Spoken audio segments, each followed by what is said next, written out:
Thank you so much, and I want to, right from the beginning, thank the Sergeant of Arms for their quick efforts in getting us to this room. We had a problem of another hearing literally going overboard. I didn't want everyone to be waiting at least another hour and a half before we got started. Second of all, if you hear a little muffiness, it's not the sound man. I'm literally under the weather. But with that, let me get started. Good afternoon. I am the chair of the Committee on Governmental Operations, Council Member Fernando Cabrera. Today we are having an oversight hearing on the city first ever early voting period.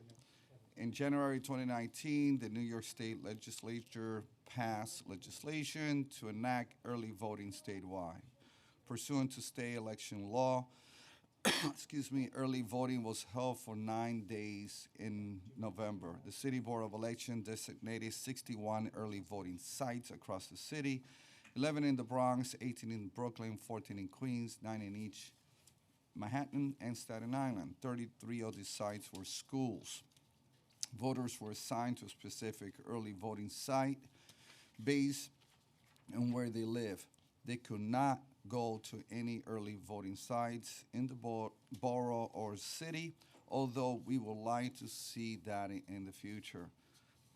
The state legislature also authorized the use of electronic poll books and passed legislation that eased the adoption of ballot-on-demand printers. The city BOE successfully used both e-polls books and ballot-on-demand printers for the early voting period with only a few minor hiccups. The City Council conducted our own poll site observation program during the early voting period. 53 volunteers from the council central staff observed a total of 48 early voting sites across all 5 boroughs at different times and dates during the 9-day period. Overall, we are happy to hear from our staff and news reports that the city's first experience with early voting went quite smoothly. Excuse me, but there were some issues and concerns we would like to discuss with the BOE, such as the selection and accessibility of poll sites, particularly the use of schools as poll sites and power issues at some sites.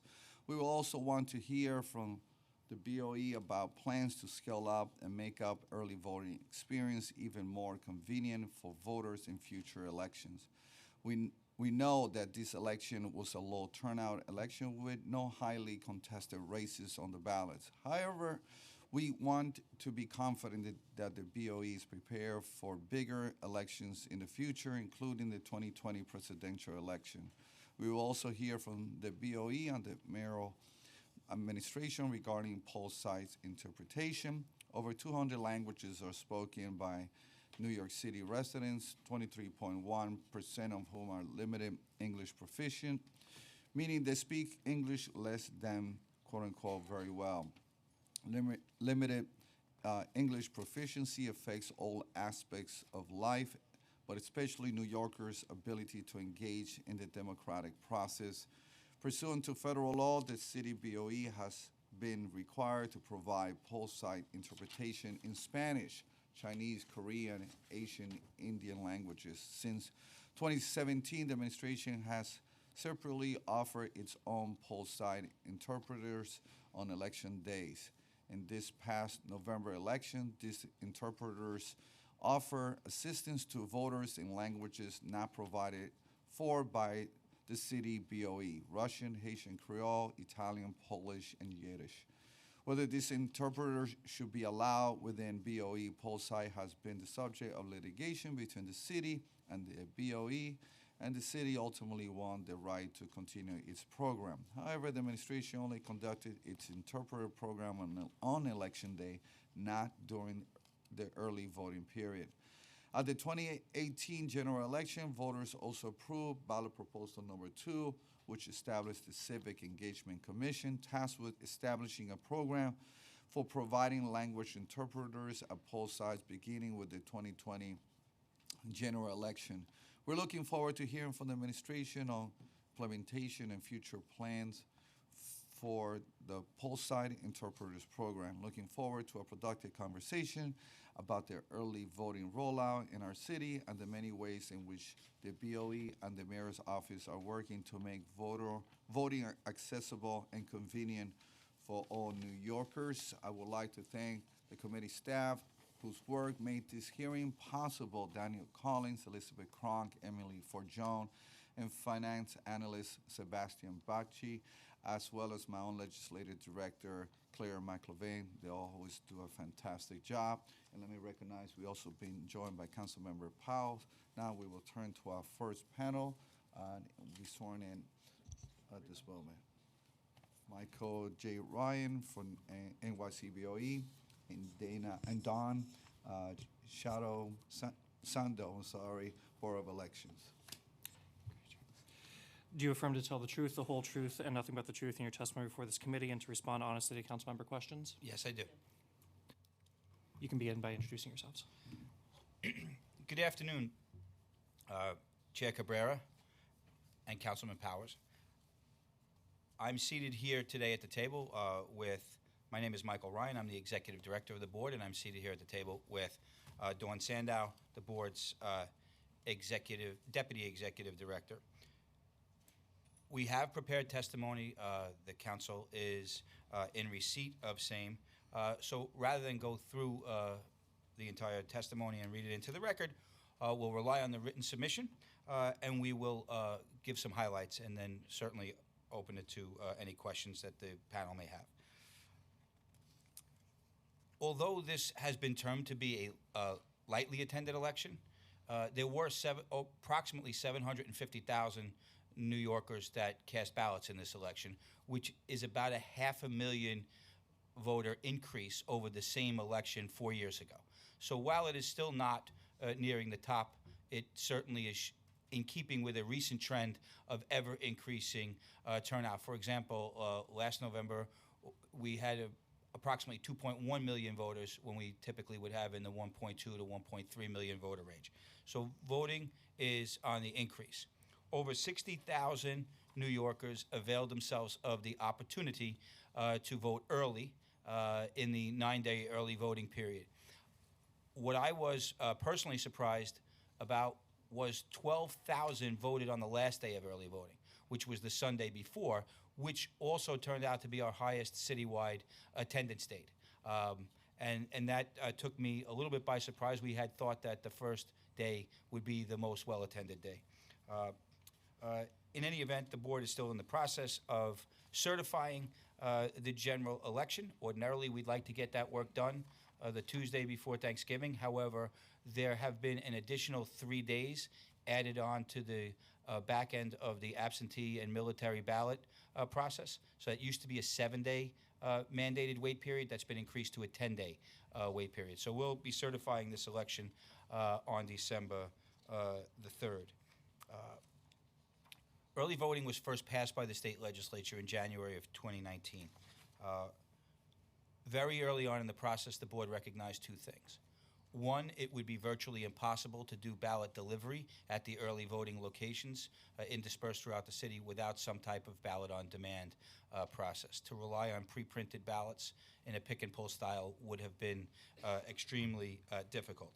The other thing that we realized was that doing that without the use of the electronic poll books would also prove to be extremely difficult. We worked very closely with the State Board of Elections and the state legislature to fine-tune some of the implementation requirements. And we also recognized that the process to prevent double voting made it all the more necessary for the City Board of Elections to implement electronic poll books, not only for the early voting period, as some jurisdictions limited their implementation to, but also for Election Day, so that we could have the most up-to-date information and maintain the integrity of the Election Day process and the double voting as well. So just to give some high-hit reminders, January 24th, early voting's enacted into law. April 12th, electronic poll books are enacted into law. So we had, 3 months on the front end that were slowing down that process. The State Board of Elections worked as expeditiously as possible to approve the e-poll book vendors. That was done on June the 6th. And the City Board of Elections made its vendor selection on June the 11th. So all of this was pulled together very, very quickly. And oh, by the way, we were in the process at that point of conducting or getting ready to conduct the June primary, which represented also the first time in a very, very long time that New York City and New York State had a consolidated primary date. So all of the details regarding the vendor selection and such are in the printed testimony.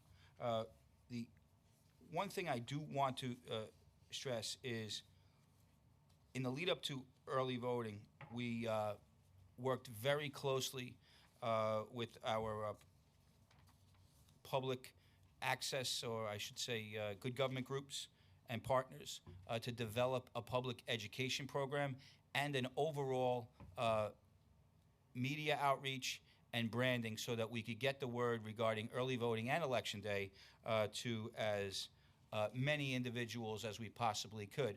We duplicated the state law required annual mailer that was sent out in April and updated it with all of the additional information necessary for early voting, and that went out to all 4.7 million voters in October.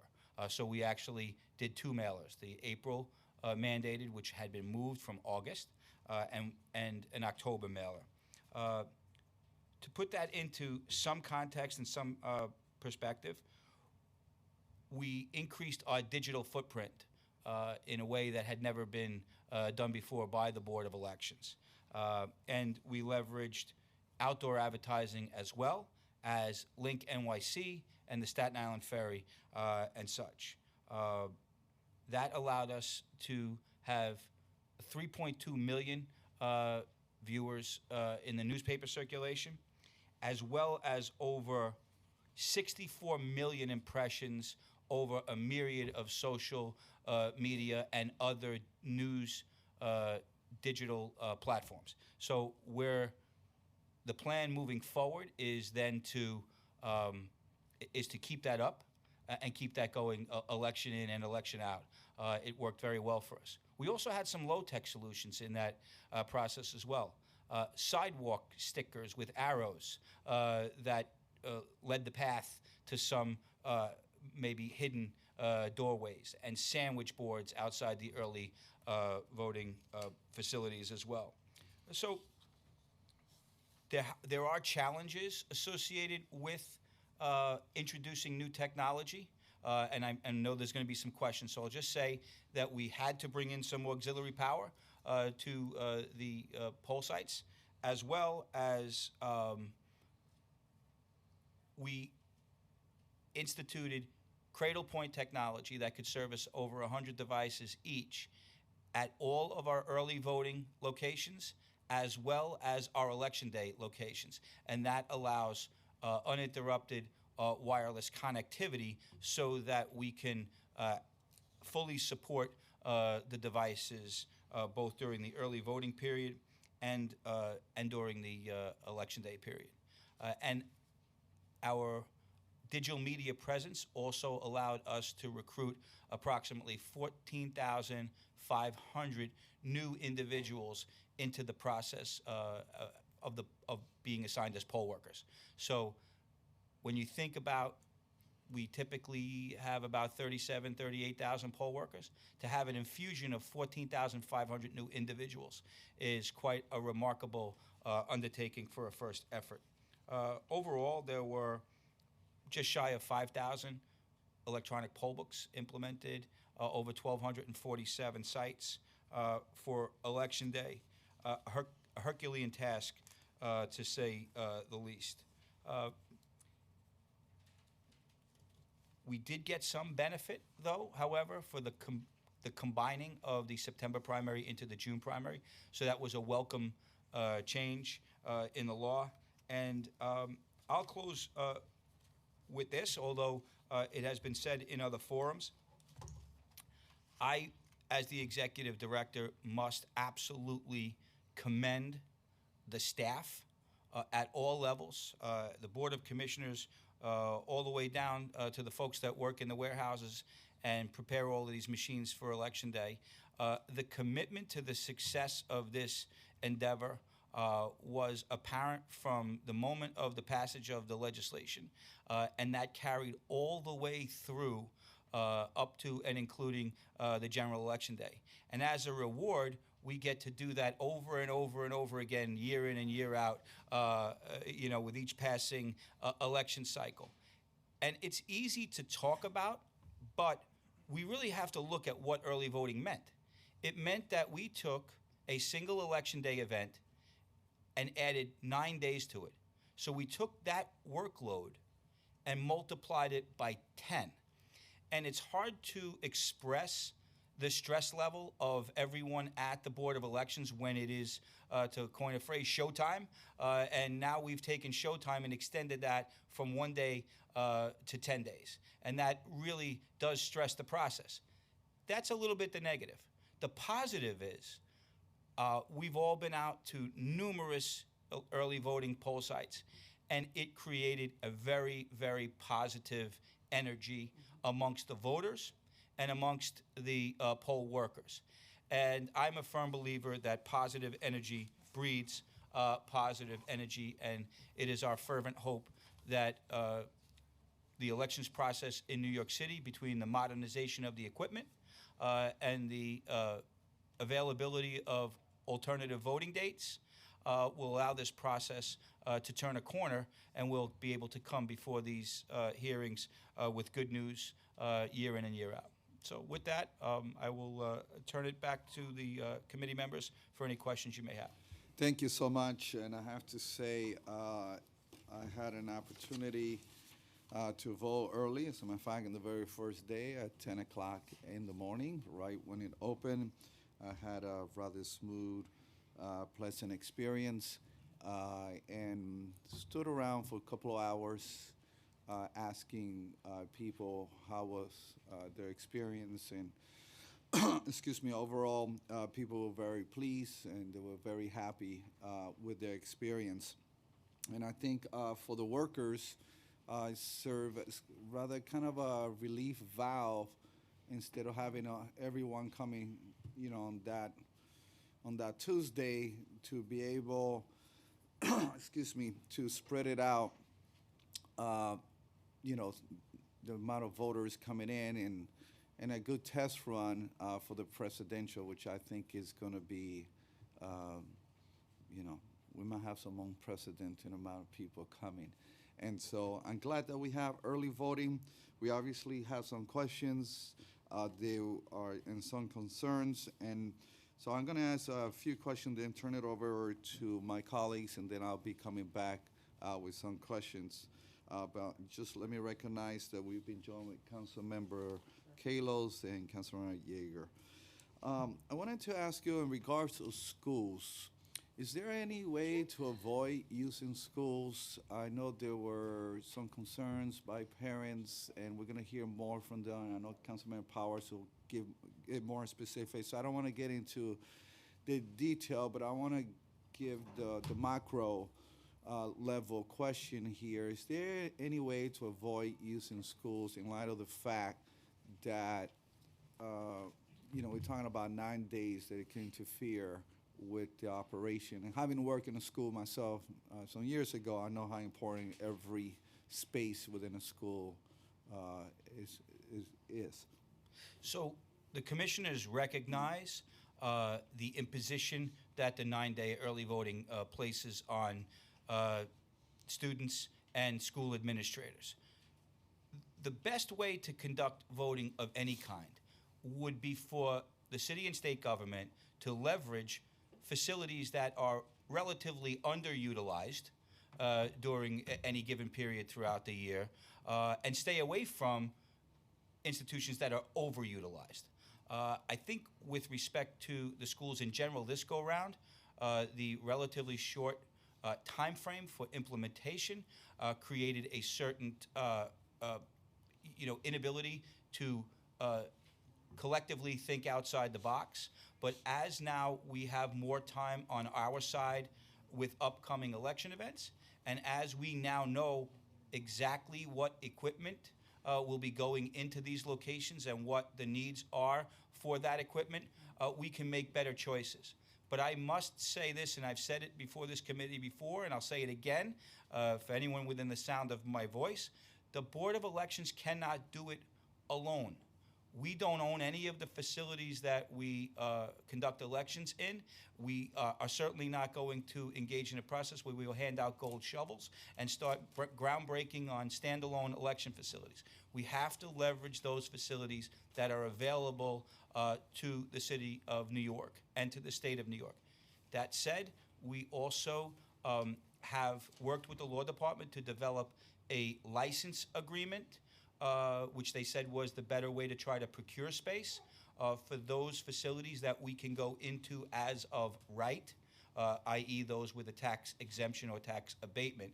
We would like to expand potentially the use of that license agreement for purely private sites, with private locations that want to be good citizens and want to be good partners, and that would allow us to be in their facilities on a voluntary basis pursuant to a license agreement, but in a stable way, so that we're not finding ourselves doing a presidential primary in April and then having to switch polling locations for a June primary. We want stable locations that we can use election in and election out. So, I've been pushing for a while, to say the least, to be able to use, to be able to contract, I don't know what's the right word here, into short-term leases, to use nonprofits, use other organizations that have a building and they have good accessibility where you don't even have to build those accessibility ramps that are costly, to say the least, and it's extra work. Can we envision perhaps a day where we don't need to use the schools and we could use these short-term leases with these other nonprofit organizations? As long as we can put together a list of locations that meet state law, which includes commuter patterns and accessibility to public transportation and all of those things that we all know, if we can come up with a dispositive list of those locations, then certainly the Board of Elections wants this very simply. So let me help you out here, Sure. Mike. So for example, do you have in your website a site where nonprofits could apply to be able to make their sites available and to go into a short-term lease? And if you don't, are you open to doing so? We do not. Okay. That is a very good idea, and it actually dovetails nicely with a recent effort that the commissioners have approved. We have on our website, we're going to close out the period December the 17th, but it's prominently featured on our newly redesigned website. We're seeking commentary and feedback with respect to early voting. And we want to elicit as much feedback as we can from the general public and others so that we can plan better for the future, to take that information, digest it. I see no reason why we could not leave a feature like that open or, all year round for locations that want to become poll sites. That, it's a little bit of a fishing expedition, but if you don't drop your hook in the water, you don't catch a fish, right? So it's a great idea, and thank you for that suggestion. I think you'll be surprised how many nonprofits would, obviously they have to be compensated for the light, electricity, in light of the Right. fact that these machines, I didn't realize they pull a lot of power, but they're properly compensated, which leads me to the next question regarding some of these machines that require a tremendous amount of power. Is there a portable power supply device that does not require, some kind of a gas generator outside of a building. Have you explored to see if there's any such device? I know in Dominican Republic, I know they have them. I don't know if they're legal here, but have you checked into those? We had to act very quickly in order to get the power supply to the early voting sites, and we did. We contracted for a maximum of 61. I think we ended up using 49 at the various locations. We're in the process, based on what we've learned, of putting together an RFP to solicit a longer-term solution.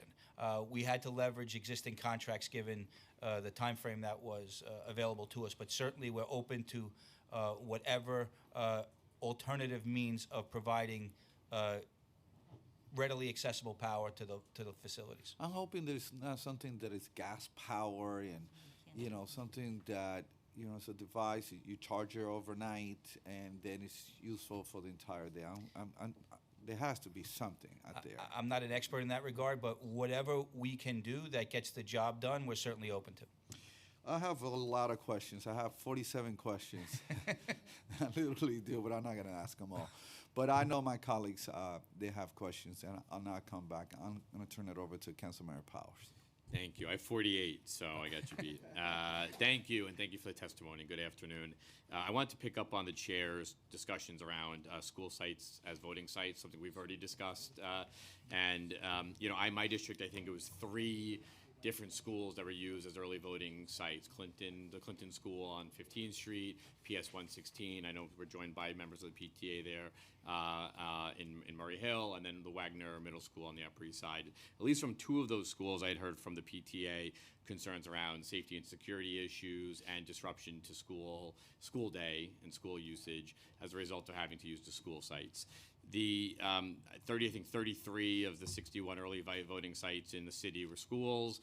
I understand why those are easy to use because of the time rush and the availability, but obviously the parents are asking rightful questions about losing cafeteria, gym, school space, having strangers enter their building, not knowing who those are. It's only going to become worse with the presidential year ahead and a higher turnout. So I understand the answer given earlier, but I want to actually start earlier, which is, can you give us the process by which the early voting sites were identified? Obviously, there's a part of this that I think is the Board of Elections site selection process. The city has property, including schools, that are put forward. Can you tell us how that list is made and then how those sites are identified? So before we get to the how, we got to get back to the timing of all of this. Sure.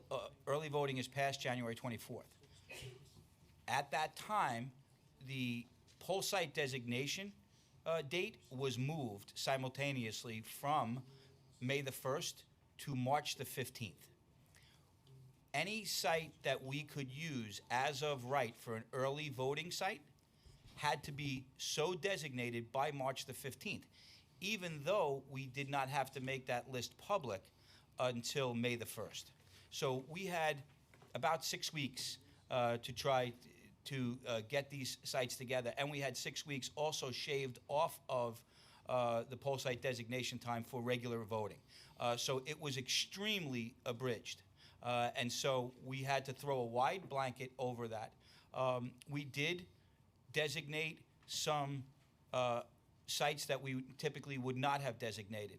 And I'll pick on 2 boroughs, Brooklyn and Manhattan. We designated the Javits Center in Manhattan and the Barclays Center in Brooklyn for various reasons, including other contractual obligations. Neither of those facilities were available to us. So we started to very quickly lose sites that were available to us and got some significant pushback regarding sites that were going to be used. With respect to the selection for this go-round, we went to the state statute. That was some of the elements that we had described, that I had described earlier with respect to proximity to the voters, commuter patterns, and also access to public transportation, some of the factors that we had to consider. On a regular election cycle, out of the 1,247 poll sites, about 57% of those are schools, and a little bit less of a percentage, it was about 53% of those ended up being early voting sites, of course, from a far fewer number. But with respect to the commitment to get away from schools for early voting, I can say to this committee again, we had previously written to the Chancellor in 2014 and then again to the new Chancellor in 2018 saying that we wanted schools to be closed for election events, for primary elections, the same way they are in generals. In keeping with that desire, it would be completely incongruous to say we want the schools to be closed for primary elections, but yet we want to use them, for early voting, and then impose that over a much longer period. So again, I redouble my call that this has to be an all-hands-on-deck approach. Can I just stop you there? I just was maybe hoping for some clarity in terms of who nominates the school buildings to be facilities for early voting. You use some of these schools for voting on a primary and election day on a primary and general election in the past, but for an early voting site location, is that the Board of Elections who's choosing that? Are you going to the Department of Education or the City of New York and asking for a list?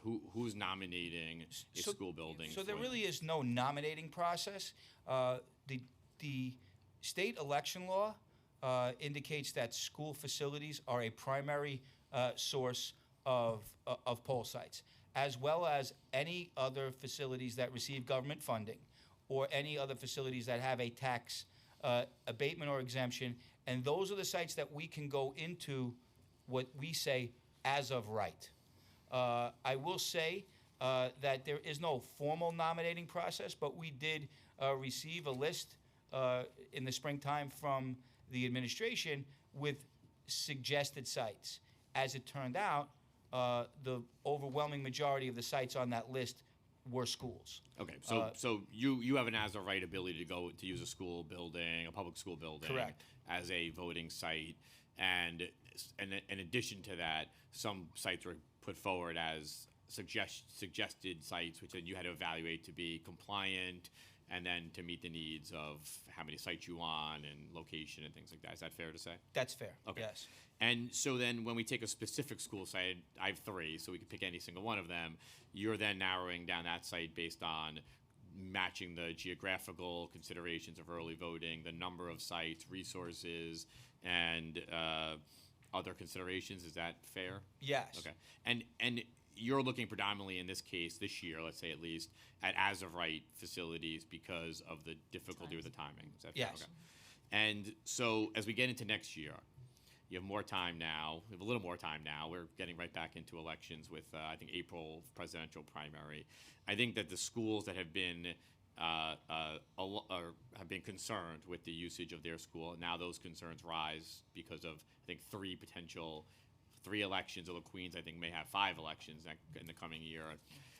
So those schools, Queens doesn't, I think, have any school sites right now, but Manhattan and others do. There's a concern about lost time with regard, additional lost time and additional security concerns. Can you tell us what the next steps are in terms of the boards revisiting those school sites? And maybe I'm happy to lend myself to help with the search process in my district to identify new sites in the area to serve the similar needs, but outside of a school building. First, anyone that's willing to help is a welcome partner. That's number one. Number two, internally, we have a mapping program from a vendor, ESRI, that we purchased for simply to draw maps. What we were not aware of when we initially purchased it was the feature capability, and they're in the process of customizing it for us. So what they're doing is they're adding all of our existing poll sites to what is now going to be a 3D and interactive map, and then mapping on that all other government-owned buildings in the immediately surrounding area. So if we were to say, sit down with you, Councilman, with respect to your district, we will be able to bring your district up on a map, 3D interactive, as well as links to Google Street View. And we're trying to get them to as well overlay, but the information's a little bit more difficult to extract, those locations that also have tax abatements or exemptions so that they could overlay that information onto it as well, and we could have a productive conversation as opposed to, a spitball conversation saying, well, what about this location? What about that location? We'd be able to actually see it. And the commissioners are committed to this as well. So we also met on Friday with the Department of Education up to the deputy chancellor level to really sit down and try to forge a team approach to moving away from the school facilities in the same way that we've formed a team approach with respect to the utilization of the school facilities on Election Day, because we actually have a very good working relationship with the Department of Education in terms of working out the logistics, separate and apart from the early voting process. Okay, well, what is your deadline to select sites for the April presidential primary? It is a rolling deadline, but it's 45 days before each early voting event. But as a practical matter, we still have to designate the poll sites by March the 15th. And really what the specter of the Queen's special election is going to do for us is ratchet all of that up much more quickly, so it's going to have to be done. For Queens, done. At least, but not necessarily for the other Not boroughs. necessarily for the other boroughs, but we have to make some fundamental operational adjustments, keeping Queens in mind in advance of their special election. So that's going to impact on the types of facilities that we're looking to choose. Are you looking to expand early voting sites in next year? Yes. Okay. And for the specific sites that have raised issues, like I noted 3 sites or schools in my district. I think 2 of them predominantly have raised concerns. I would love, maybe starting next week, to be looking at sites. I know you have some technology you're trying to bring on board, but we are looking at a short timeline here. You have my full commitment to work with you in terms of my district to help identify sites, to recommend places, and I think we have some ideas, and I think the PTA would share in that. I do appreciate your ability to put in, and your willingness in the city as well, to safety and security procedures. I voted one of those. I was a last day voter as well, but there was a protocol for when you showed up, but I think moving those away from the schools would be a wise idea. And I think that some of the lessons that we've learned from using the non-traditional sites, like some of the cultural institutions, whereas we might not at first blush appear to be a welcome tenant, we're also providing those cultural institutions with an opportunity for them to show off their facility to people who might not otherwise have wandered in. We've gotten some feedback from some of the museums that we've used in Queens, as well as some of the executive directors for the YMCA facilities that we've used. There's now an influx of people coming inside that would have just walked past the place and not given it a second look. So there is that partnership aspect to it where it can be beneficial to both the Board of Elections and the institution that we use, that we're getting people in there that might not have otherwise. Okay, appreciate it. I don't want to hog too much time, so I'm just going to close it out here with just maybe 1 or 2 more questions. But is there a plan, and if so, when, to move away from geographical early voting to citywide early voting, meaning I actually potentially might live closer to one early voting site than the one I actually have to vote at, or my life might take me, my job might take me to one place, I want to vote at my lunch hour, but that's not where I live. Is there a plan to move away from still having to vote at a specific early voting site to moving to a citywide voting? I can vote at whatever designated early voting place. So I would put a qualification around that. I don't envision a circumstance where it would be vote anywhere in the city, but we are working very closely with the commissioners to digest and evaluate our experience from this go-round, and to seriously look at county-wide voting. There are challenges associated with that. That's going to require interaction between the city board and the state board, as well as working with our electronics vendors to work out some issues there as well. Okay, that would be an improvement, but I still think citywide. I mean, I think you still should be able to go to some. If you live in Brooklyn and work in Manhattan and you want to go be able to vote, I think the reason people voted on that last day is because they're on the clock, and I particularly was that way. But I think that, being able to go vote at any single place would be a vast improvement over what's in place today. So although the City Board of Elections operates under one umbrella with 5 counties, the state election law still designates the county as the basic unit of elections, because the other 57 counties operate as individual counties. So right now, we're at a county-wide potential, not a city-wide potential. But I suppose as this process moves forward and grows, anything's possible. Okay, and just my final question, and I thank you to the chair for giving me so much time. For individuals who want to recommend a polling place as at least an option, and it's whether it's a parent who's concerned or whether it's a council member who has a particular site that they think is geographically better or serves some better reason, and how do we do that? I think I share actually the chair's opinion. There should be actually a more public process to do that, because I think you guys basically have a spreadsheet and call. So I've done it too with you, right, to call sites. But how does a site become self-nominate or become nominated? What is the process by which somebody can relay a possible site to you? So there's always the old-fashioned way. It can be put in writing. But up until the 17th, we're keeping that early voting option open on our website. So certainly between now and December 17th, if somebody wants to recommend that improvement, it can be done by the website. I will certainly take back Chair Cabrera's suggestion to the commissioners that we keep that option open all year round. It would be beneficial to the board as well. And if I get the approval to do that, then we'll keep that open. Conferring with their local representative and moving the information over to us. Any way that you can reasonably get the information to us, we will consider every site. We always do. We don't always get back to everyone about how their site was considered and what the reason why it wasn't used. But we do consider every site, and some of them occasionally have been in our system as no longer accessible. And even those, we send people out to see if there have been any updates or upgrades to the location that would alleviate that problem. I appreciate it. I would actually recommend you give some of those lists to council members.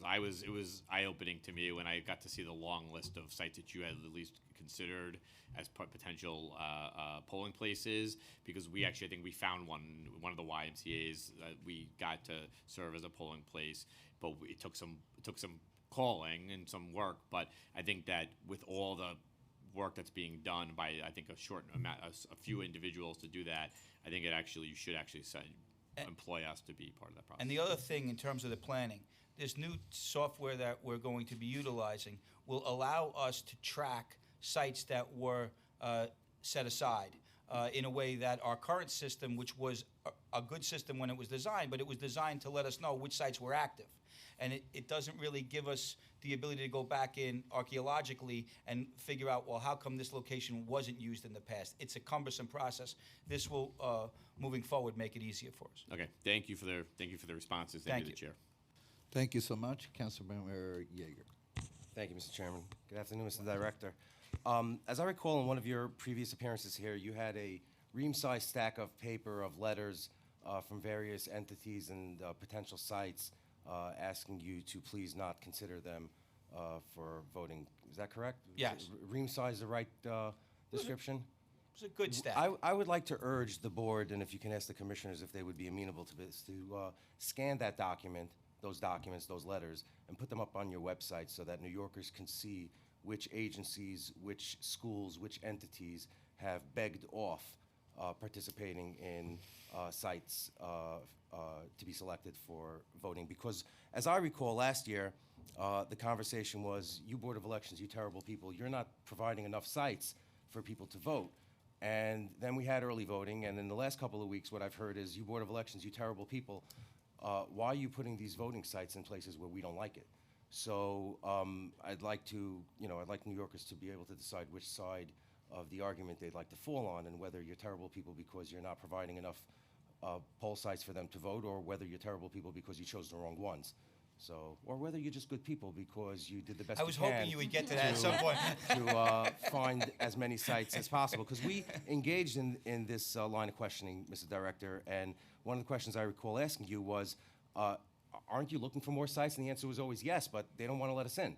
So I'd like New Yorkers to be able to see who said no. And so that when we have these conversations of this school doesn't want us anymore, this one doesn't want, this one doesn't want, but Board of Elections, you need to do more sites, you need to do more sites, you need to do more sites. I think those conversations shouldn't be two separate and distinct conversations. They should be one combined conversation. And we've had this conversation around early voting, but it applies to Election Day as well. Yes. And just to, put it out there, the city of Chicago has roughly 1.5 million voters, about the size of Brooklyn. They operate 1,500 poll sites on Election Day. 1.5 million voters. We operate for Election Day 1,247 this last go around for 4.7 million voters. So clearly, we don't have enough poll sites. We don't have enough poll sites on Election Day, and we're working towards having an appropriate number of poll sites for early voting. And that, of course, goes with the caveat, unless there is some other way to conduct the voting process that could make it as convenient, with fewer number of sites. I don't know where that would be, but that's a possible option. And there are, by my count, and you may have gone over this earlier, and I apologize for being late. I had a committee across the street. There are at least 3 elections this coming year, and possibly 4. Yes. In Queens, for sure 4, and then possibly 5 in Queens as well, right? Correct. And there may even be more depending on, anybody in our line of business who gets arrested. Okay, so there's 36 days, and on this body it could be any day. Right. We'll just pay attention. There's 36 days of election need for a site based on the 3 elections, right? Because you need 12, right? You need the 9, the one at the beginning, the one at the You would end. figure at least 11, possibly 12, when you consider delivery and retrieval of Okay. equipment. We were using 12 last year. Yeah, as 12 is a about number. right. Okay. Yep. So when we don't want to switch around the sites once we choose it. So Correct. we have this conundrum, and with a little bit of a ticking clock against your head, because the first election is probably going to be around February in Queens. Surely we have an election in April citywide. We have an election in June. We have an election in November. So what, and obviously Queens being the priority, not because I want it to be, but because the calendar requires it, you're going to have to choose these sites. Is there any indication that you're not, or any reason that you're not going to continue with the sites that you've already used for this election, or are there some that you have to knock off right now? In Queens, we did not utilize learning institutions, but in the other boroughs, we did by necessity. The calendar for April has state math tests, the 21st, 22nd, and 23rd. And the presidential primary is the 28th. So that would be right in the middle of the early voting session. And there are very specific rules that the schools have to engage in when they do these tests. And there are protests that can be made in the event that the children are disturbed during the testing. So that's a serious concern for us. And then, as early voting is the gift that keeps on giving, we have a state-federal primary on June the 23rd, and we have Regents exams on the 17th, 18th, and 19th, also right during that period of early voting. Oh, and by the way, I missed the one Dawn just pointed out to me, Ms. Sandow. There were also Regents on the 23rd, and I think that's the last day of Regents in case anybody missed a test and for rescheduling And do the purposes. rooms that you use for voting tend to be rooms necessary for students to be, they're cafeterias generally, right? But Or when they do the testing, there's requirements of spreading the students out. And so a lot more of the facilities are used, a lot more square footage in the facilities are used for students when testing is And they going use on. the gyms Then and the they would, cafeterias? and it depends on the size of the school and the separation that's required. They want to prevent cheating and make sure that students have a quiet environment to do that. That doesn't square with the hustle and bustle of an election event. Okay. So we're mindful of that. We're aware of it, and that was part of the reason why we met with the Department of Education already on this past Friday to try to come up with alternatives and a suitable game plan moving forward. Okay, so as the gentleman said, obviously council members elected officials in other offices can be helpful. And if there are things that you need, just let us know. But I will say for the record that your agency has reached out to me in this voting cycle and in the previous voting cycle that have been in office to ask me for assistance in getting into sites in my district. So I know that you are diligent about it, and we're all happy to be of help in any way you need. I'd like to move on to another question, something that got some press attention prior to the election, and that is the notification to voters of the dates and locations of voting.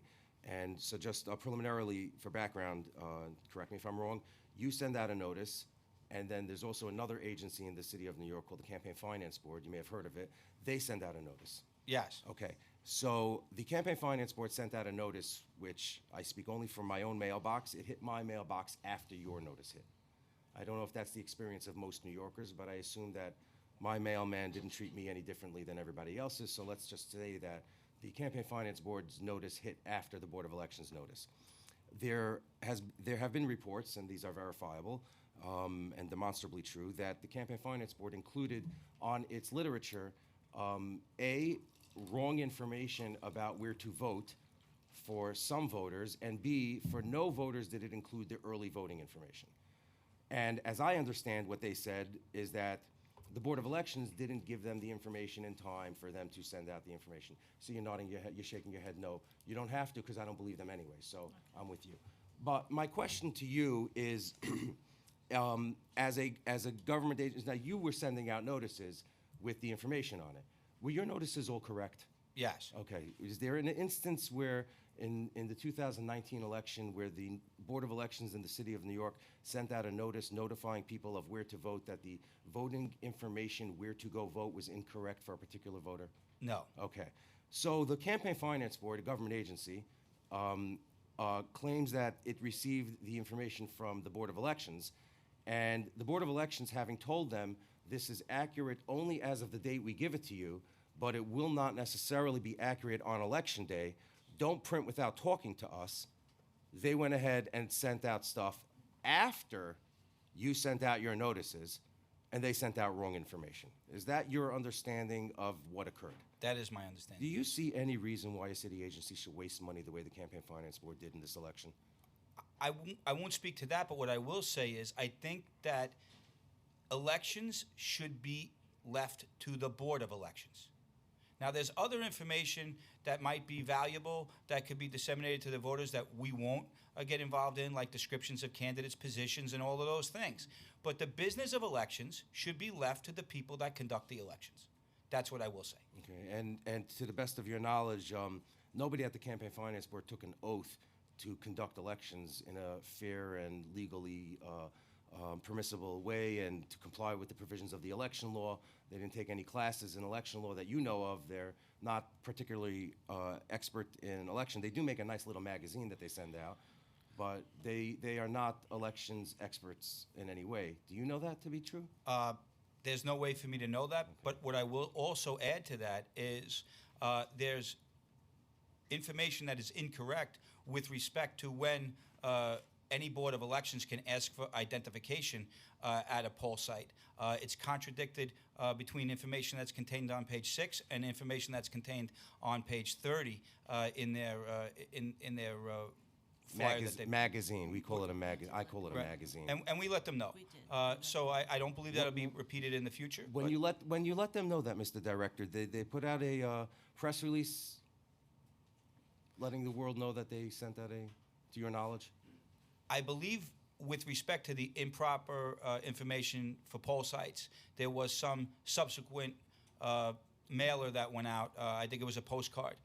With this other information, obviously we didn't fawn over it in the couple of days before the election, but they're aware of it now, and I suspect that'll be changed To moving your forward. knowledge, Mr. Director, did the Campaign Finance Board fire anybody over this? I have no way of knowing. Okay, you haven't heard that, have No. you? All right, I hadn't either. Just curious if anybody had. All right, thank you very much, Mr. Chairman. Thank you, Mr. Director. Thank you so much. I'm gonna ask you if you could give me like the short version of the question, because I have a few questions here. I'm sorry? 40, no, actually, you guys helped me. So I want to thank my colleagues for addressing some of these already.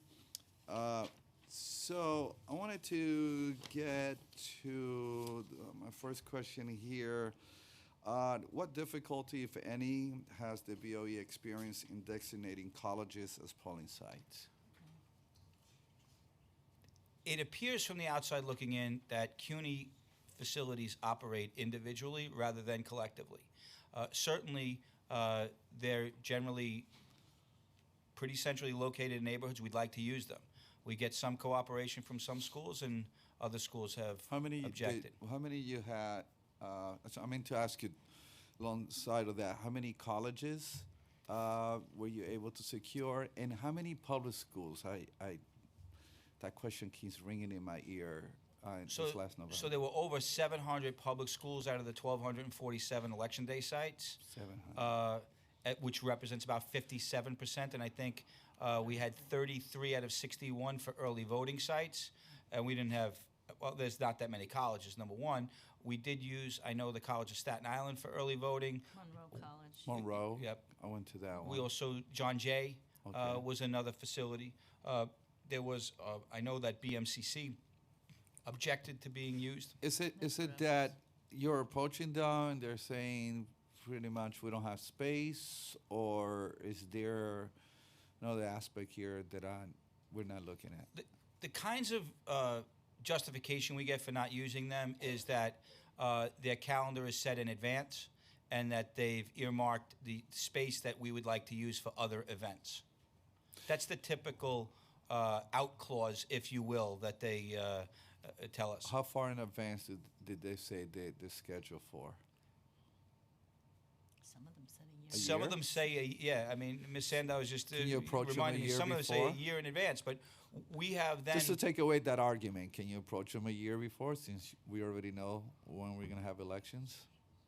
we can approach them, but then other events come up like the special elections and such. So it Oh, I really see. does become a challenge because we want spots that the voters are going to go back to time and time and time again. Because that, you know, before we got to these problems in years past, that was always a big, you know, complaint. Well, my poll site was here, Consistency. and now it's over there. And this is why I've been advocating this for a long time, that I would love to see sites in which the people running those organizations are eager to have you, and there's a reward system in place, right? So right now, what it seems is that many of the sites, the Board of Elections coming in is intrusive. And so the more sites that I think we could secure through nonprofits or the such, I think the less resistance you're going to experience or this type of arguments. And I also think that early voting required us to break down some of those walls that perhaps we had created for ourselves. And I'll use the College of Staten Island as an example. We ended up using they have a theater in the College of Staten Island. We ended up using the common area outside the second floor balcony as the area for early voting because it was large enough that it could accommodate the equipment. We were typically in the past looking for rooms. Perhaps we don't need rooms. Perhaps there are large enough, area enough lobbies where we can conduct the elections. We're looking for any place that's potentially usable and that could be evaluated and make a determination whether we could use it. We're also working, yes. just so that you know, we're working with the Archdiocese as well, and they've reached out to us. Oh, fantastic. They have buildings, and so we're in the process of doing that That's as well. great. That's great. In terms of the leasing private space as polling sites, can you give me more details on this license agreement? What does it entail? Right, so parameters? our agency worked closely with, our legal department worked with the city law department. They felt that the leasing, even on a short term, was not the way to go in order to comply with the PPB rules, and they came up with a license agreement. So we would license the space for 12 days. We tailored that specifically to those locations that we can, as of right, go into. But it is my belief as a lawyer that we can tailor that document now for purely private spaces. The question that's always going to come out with the purely private spaces is what's the appropriate rate of compensation, and how does that dovetail with the New York State election law vis-a-vis what's permissible? So I did ask the state legislature at the hearing last week if we could work to try to come up with a standard so that we know what our parameters are, because we don't want to expose the board to accusations that this site or that site was given preferential treatment or received some type of financial windfall. I would love to see that. We need to standardize it that way. It actually protects both entities, the Yes, Board of Election absolutely. and also the nonprofit. We don't want bad experience to become the branding. Right. That The somehow last thing we there's would want something- is anybody to make an accusation that something was done improper when all we're trying to do is put on an election. Now, Nassau and Suffolk counties have demonstrated that countywide voting can be successful. And I know this question was asked before, would BOE allow people to vote at any poll sites in their borough going forward? So my big question here is, when do you foresee that we will be ready to do this? So that analysis is ongoing. We will be, the executive management team will be attending a roundtable discussion at the State Board of Elections on December the 2nd. The State Board of Elections is not allowing grass to grow under its feet either, and they've scheduled a series of roundtable discussions with all of the counties. We're going to the first one. That'll be at their offices in Albany, and we'll have an opportunity to address, the state board regulations with respect to testing and the other challenges that go forward with that, and hopefully get some information out of those counties that did it and find out maybe what they did that we may can learn a lesson from. And what challenges you foresee that we'll be encountering? So there's a couple right off the bat. One is the pre-election testing requirements and the sheer number of ballot styles that we have in New York City. Let's say, for example, Brooklyn, 1,800 ballot styles potentially.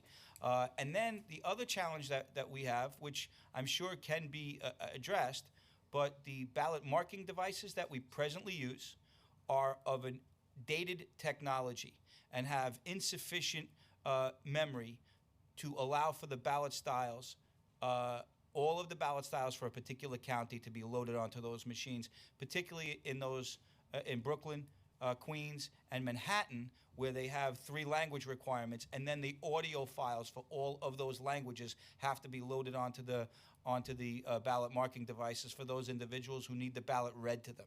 So we probably can come up with something that allows us to place multiple ballot marking devices at the locations where we could break those files up and then have them specially designated for specific assembly and election districts.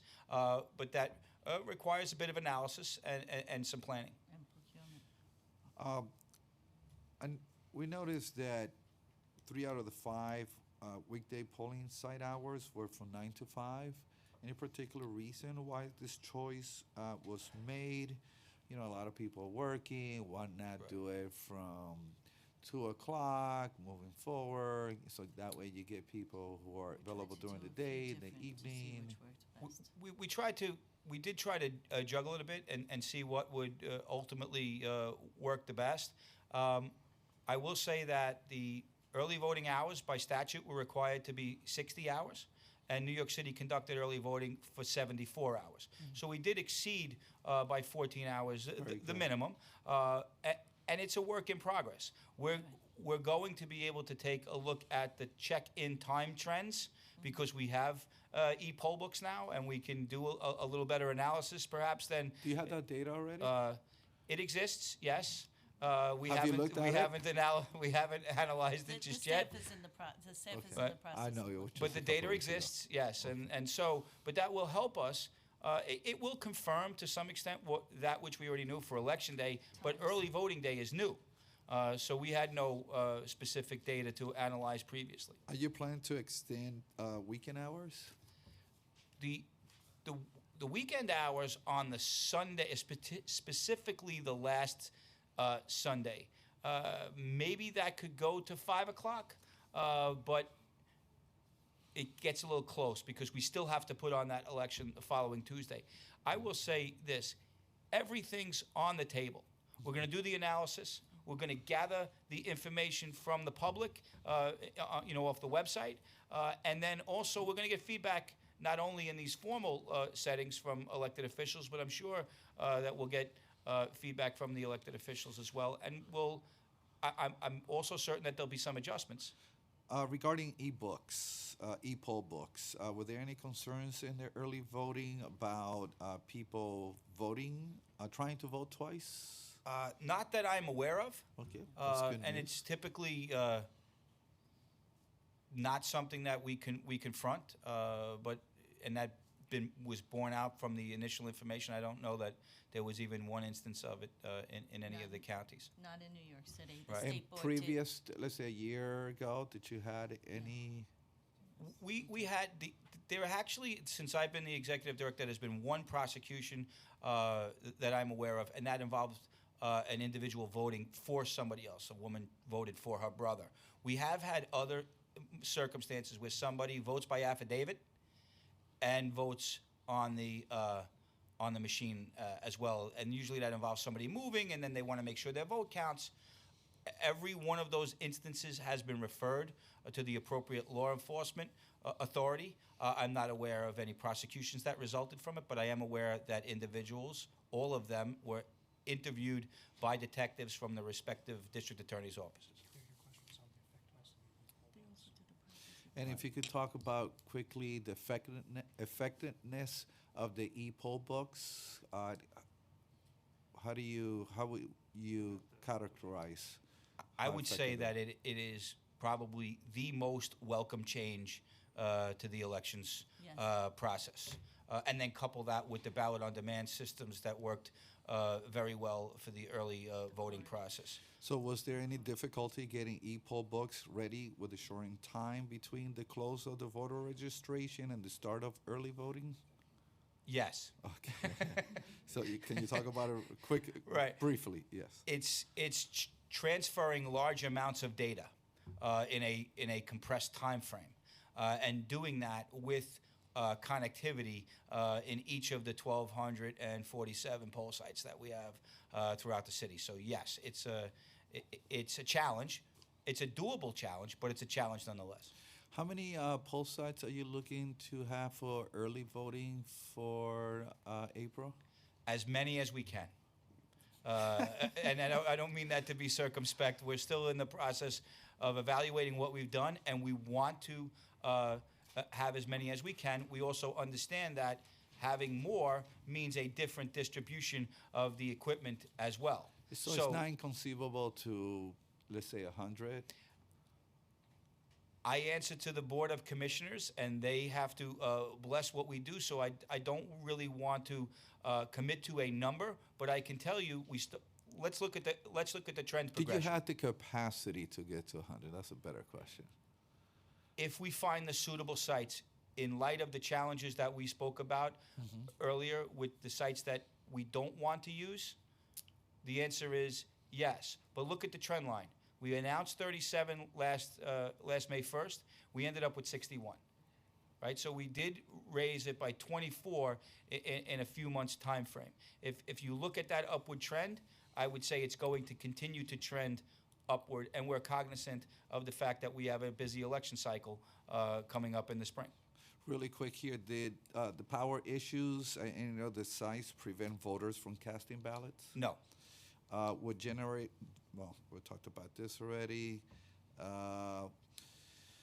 What precautions were taken to ensure neither Wi-Fi, cradle points, nor the e-poll books were vulnerable to attacks that will compromise the integrity of either the voter roll or scan of voted ballots? So it is no coincidence that the first three letters of security and secret are the same.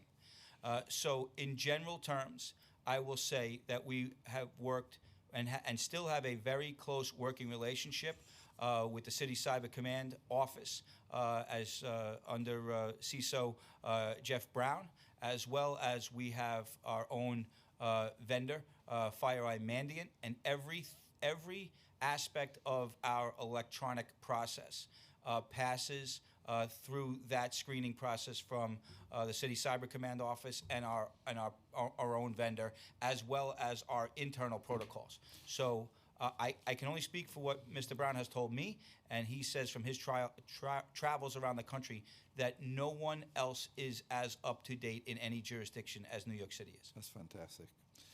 Two more questions, because I know we have more panelists. What is the status of BOE's discussion with administration on creating a municipal poll worker program? Do you know if any municipal unions have been involved in discussion, and what challenges exist for setting up such a program? It's basically, other than a verbalized willingness to try to do something, we're still in the same place that we were last spring. I don't know if any of the unions have been specifically contacted. We have engaged in conversations with the teachers union, is specifically trying to access some of the retired teachers that might be able to serve as poll workers. But, excuse me, there are no specific plans that I'm aware of.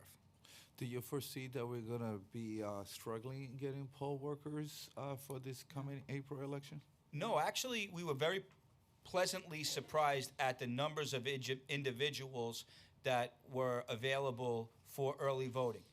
In fact, we've gotten the exact reverse. We've gotten complaints from people that they weren't given enough early voting days to work, which is not, a circumstance we usually find ourselves in. That's a good problem. But it's a good problem to have, correct. Last Thank you. question. The state passed on a constitution amendment to permit same-day registration. Is the BOE prepared to implement election day voter registration? If not, what does the BOE need to do to be ready? So, my understanding is that the constitutional amendment regarding same-day registration has not happened yet. However, the State Board of Elections is in the process of putting together a plan for electronic voter registration, which I would suspect needs to be in place before same-day voter registration. We are ready to go. We've had a process in place with the city for the past several years. It is underutilized. The only piece of the puzzle that's left for us is how would the electronic signature be transmitted to us. Otherwise, the rest of the process is ready to go. Well, I want to thank you both. I know you had a tremendous amount of work to do in a very short amount of time. And this early voting experience that many of our constituents had was a pleasant one. There are things that obviously we need to work on, and I believe that we could become more precise. We could have a higher level of precision in what we're doing, and looking forward, collaborating. I know the council members are eager to help, and I want to thank those in this committee that have helped the BOE. And with that, again, thank you so much. And now we're getting ready for the next panel. Thank you very much. Thank you. Douglas Kellner, the co-chair and commissioner of New York State Board of Elections.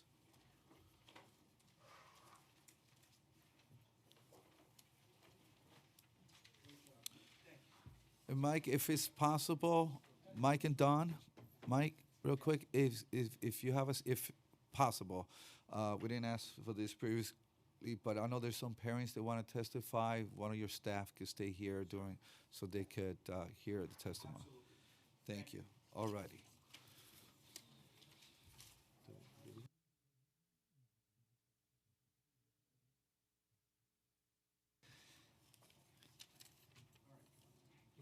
You don't need to be sworn in. All right. Well, thank you very much, Mr. Chairman and members of the council. I'm going to be very brief because... Is your mic on, just to be sure? Is it red? I do. If you could help him out. Okay. Okay, good. Now I can hear. All right. Well, thank you very much. My colleagues at the State Board of Elections gave extensive testimony to the legislature last week, so we've provided you with that extensive data on the statewide implementation. In my remarks today, I've simply said that the city has done a great job under tremendous pressure, and I realize that's not typical when I come to speak with you. And in keeping with that, let me give some things that I would ask you to emphasize and think about as we go forward. First of all, with respect to early voting, recognize that it's expensive, and that I would urge you to be paying attention to the costs and weighing those costs against the marginal benefits on expanding early voting, so that think twice about how much you want to spend for how many poll sites for early voting. And I would urge you to go to a model where there are larger sites that do handle at first county-wide voting, and then eventually citywide and even statewide voting. Now, the latter two require changes in law. But if we had sites in downtown Manhattan, midtown Manhattan, central Brooklyn, in Jamaica, in the other large work centers in the city that are also very accessible by public transit, you have to scale those sites properly. And I'm thinking when I went to get my New York City ID at the Mid-Manhattan Library, they had an entire floor that was set aside for that process, and that worked. If we have a downtown Manhattan site where anyone can go vote, it's going to have to be a pretty large site in order to handle the volume for a presidential election. And that segues into my next point, which is that let's not get fooled about how well early voting worked this November. The turnout in November of 2020 is going to be 5 times the turnout that we had in the last election. Right now, our election day poll sites are not scaled to handle 5 times the turnout, even with the benefit of people voting early. And New York City has never met the 30-minute minimum time limit rule, and I would urge you to pay attention to the fact that the kinds of efforts that the city board is making now are not going to bring New York City into compliance with the 30-minute time rule. They need more space to have more registration books for the regular poll site. And then last thing is just pay attention to the timeline for implementing ranked choice voting. The clock is running now, and there are things that need to get done right away in order to be ready in June of 2021.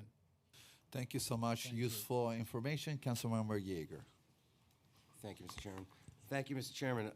I have a question about the ranked choice voting piece of your testimony, particularly the more detailed part that's included in your written testimony. Right. You have talked. I've heard you talk about before that you did not want that you preferred getting rid of the runoff primary and replacing it with ranked choice voting. Does the state election law, to your knowledge, provide for ranked choice voting? It does not. Okay. So if the city of New York passes a charter amendment to allow for ranked choice voting, is that contrary to state law? Not in my view. Okay. That the state constitution provides for municipal home rule, and the Charter Revision Commission report details the legal analysis supporting the charter amendment. Is there and I any agree manner with it. of conducting elections that you know of anywhere in the state that is not governed by state election law? Well, Manner there- of conducting elections. If you're talking about municipalities that have their own procedures with respect to conducting elections, the answer is yes. There's several Is there municipalities. any city in the state of New York that has its own procedure for electing offices? That is not consistent with state election law. The answer is yes, but can I reel them off the top of my head? No. And the charter revision report does indicate what the precedents are. Okay. Thank you, Mr. Chairman. Thank you so much. Really appreciate your testimony. And with that, excuse me, again, Laura Wood from the Democracy NYC Mayor's Office, and Ann Montesano from the Mayor's Office of Immigrant Affairs. So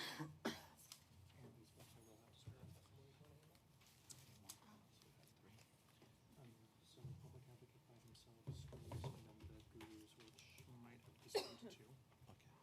You want to start that one? Yes. Okay. And when y'all are ready, I'll swear you in.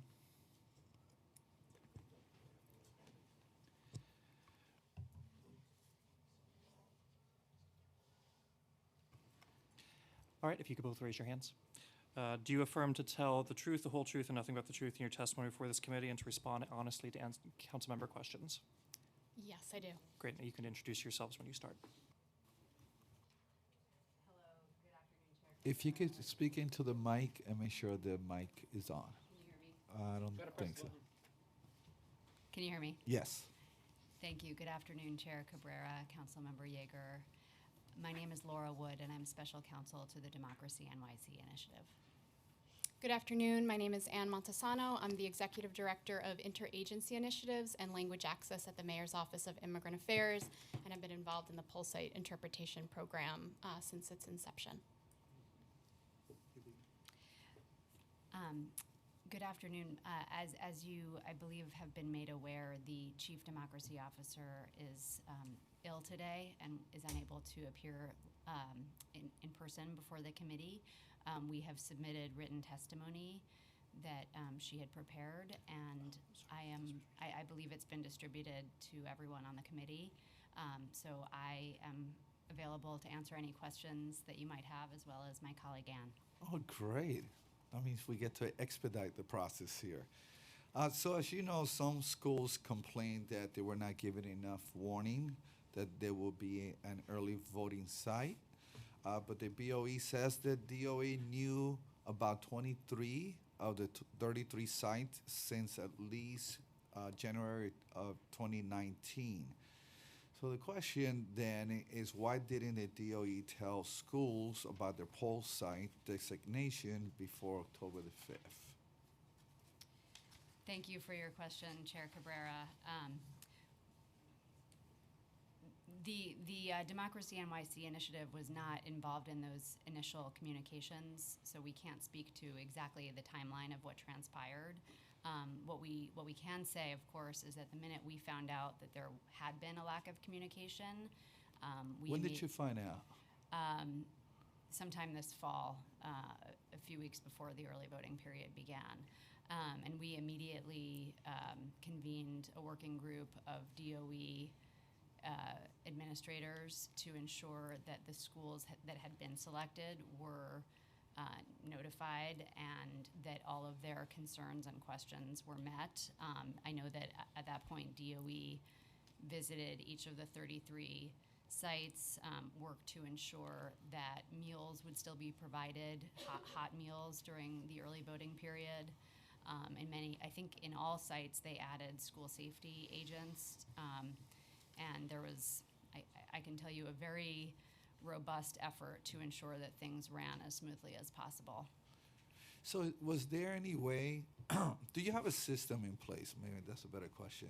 A system in place whereby you wouldn't have to wait to find out all the way into the fall if there were going to be some miscommunication or lack of communication between the DOE, and the BOE? We are certainly putting those systems into place. This has been a big learning experience for everyone. The very first time that early voting has taken place in New York. And we are prepared to work with the Board of Elections, the Department of Education, and all agencies to make sure it's a success going forward. And do you know when you're going to have that system in place?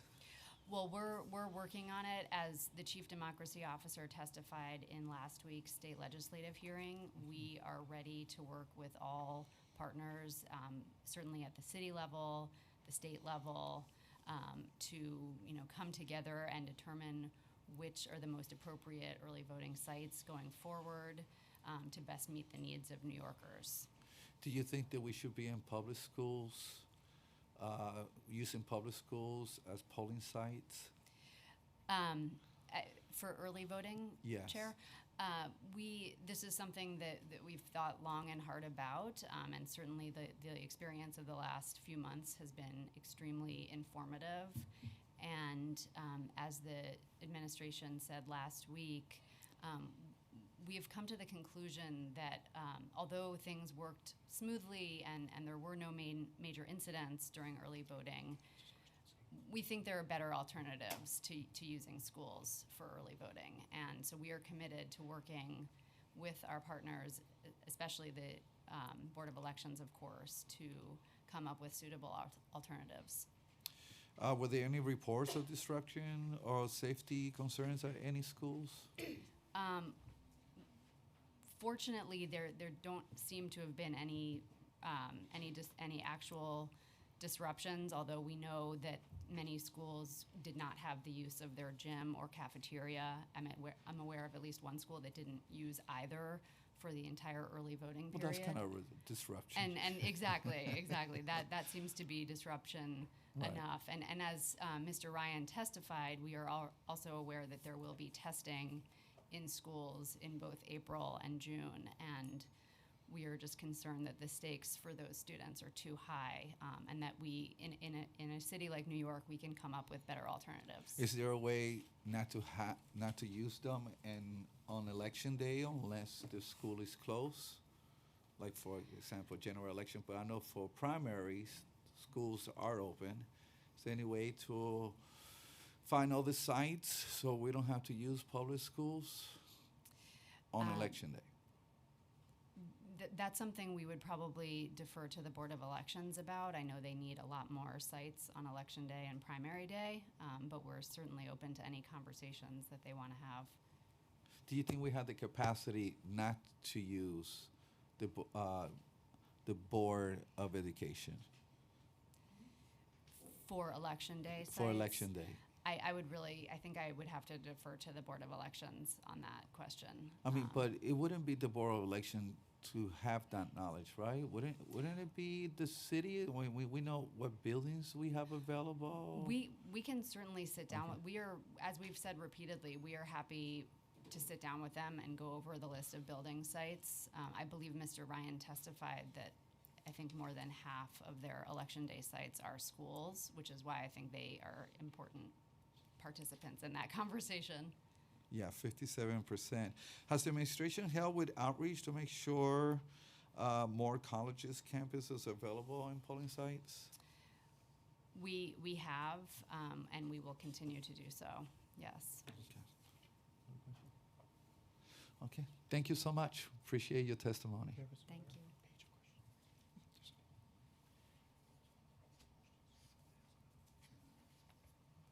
Give me 1 second. Give me.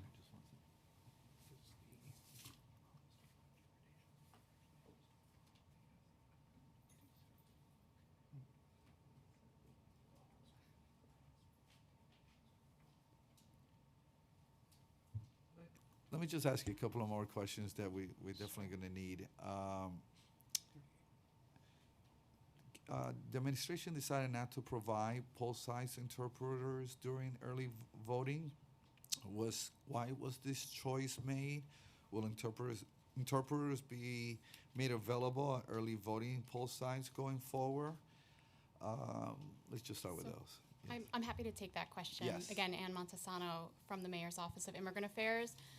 So, this was obviously, as you know, the first time that the city did early voting, and so we really wanted to learn from that and understand what the turnout would be, what the busiest days would be, to really be smart about what kind of plan made sense. And so we are looking at that data, and we'll be coming up with a plan and developing a strategy informed by this last round of early voting to When- figure out the plan going When are you forward. gonna have the plan ready by? We are working on it now, and we will keep you posted. I know you don't like to give me dates because then we Yeah. could hold you to it, but we have, for example, we have the February coming up, so we don't really have a whole lot of time. So do you foresee before Christmas we're gonna have a plan? We are working on it, and we will definitely keep you posted. Let me ask you in a different way. What's the latest date where you start asking yourself, well, we're gonna be in trouble if we don't have a plan? Well, we are working on it now in the coming weeks, and we will let you know. We want to figure it out as soon as possible as well. Oh, boy, okay. How many interpreters were deployed during the November 5th election? Yeah, so we're really pleased. This was the 6th election that we've provided interpretation at, and we've served over 3,000 voters. That's from November 2017 until June. We're still assessing November's numbers, and we deployed over 200 interpreters on this past election. In what languages? Russian, Haitian Creole, Polish, Yiddish, and Italian And how many polling sites? at 100 locations. And where in the city? So we have all of those sites. They're still on our website, and happy to give you the list of each and every site. It covered all 5 boroughs? No, it was in Brooklyn, Queens, and there was one in Staten Island. What's that? Nothing in the Bronx? No, there was nothing in the Bronx. Really? Oh, okay. For the city's interpreters. Is there, you're training for interpreters, what does it entail? Do you have something that is in place that you use in a systematic way? Yeah, absolutely. So the training is a really important piece of the project. It mirrors the Board of Elections training. It's a really robust training. Every single interpreter gets trained. It's a several-hour training. Even interpreters who have worked previously do the training again, and it goes over election day operations, what time they need to be there, how they should set up, the role of an interpreter, the prohibition of electioneering is peppered throughout the training. That's a really critical piece of the training. The voting process. What does that look like? Because that was going to be my next Yeah, so we question. define what electioneering is. We explain that it's prohibited, and we kind of reiterate that point several times throughout the training. We talk about the role of the interpreter, what they're there to do, how they are to assist a voter. We have some sort of role plays, Q&As at the end to go over all of the information. It's a very in-depth training. Okay, my last question. Voters approved the creation of the Civic Engagement Commission to provide interpreters by the 2020 general election. What progress has been made to transfer poll sites interpretation to the CEC? Yeah, thanks for the question. So we've been working very closely with the Civic Engagement Commission, and we'll be continuing to work with the commission throughout next year as we transition over. We've laid a really good groundwork and infrastructure for the program in terms of the training, in terms of a contract with a vendor to hire the interpreters, in terms of a pool of trained interpreters. And so we're really kind of pleased to sort of hand that over to the Civic Engagement Commission and continue advising to ensure a smooth There's transition. a litigation in progress right now. There is. What's the progress? Yeah. The progress or the lack of progress thereof? Sure. Can you hear me? Yes. So yeah, as you alluded to, the Board of Elections sued the city over the poll site interpreter program back in February of this year. The city prevailed in the trial court with the trial judge finding that the program was lawful and did not violate the election law. And the Board of Elections has indicated that they they plan to appeal, and their appeal is expected sometime in 2020. So, what will happen in the case, and they have already indicated they're going to appeal, what happens at that point? Well, right now, the status quo prevails, so that we are still Okay. legally authorized to operate the program, and we'll see what the appellate courts decide. That's good to know. Thank you so much. Question? Thank you so much. I really appreciate your testimony today. And with that, I'm trying to get to everyone here as quick as possible. Nick Smith from the Office of the Public Advocate.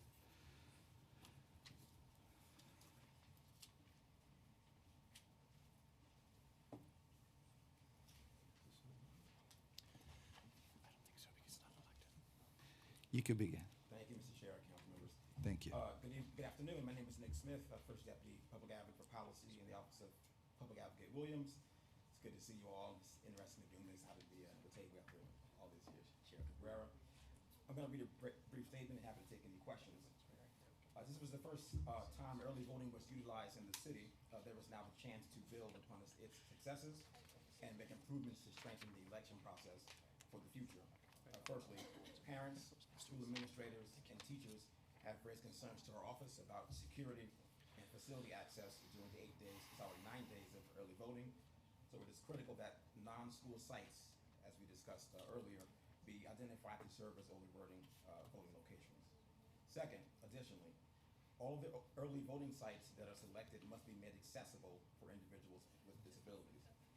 The city should expand public education efforts to share where polling sites are, how individuals check to see if they are registered, the dates and times which polling sites are open, and inform the public that early voting ballots are the same as those used on election day.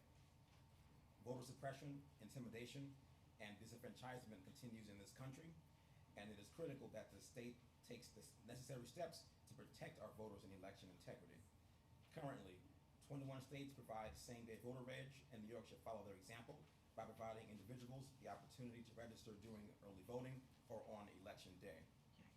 Additionally, the affidavit ballot form needs to be clarified to indicate that in New York City, voters can move between boroughs and are still eligible to vote on the full ballot at their new polling place.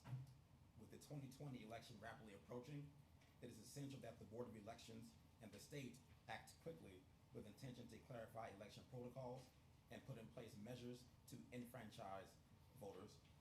I encourage this body to take necessary steps to expand and protect the ability of individuals to exercise their democratic right to vote. Again, thank you to this committee and the committee members for discussing this important matter. Thank you so much. Thank you. Next panel, Michael Arguilla from PS 116 and Erica Ron Silverman, also from PS 16 PTA.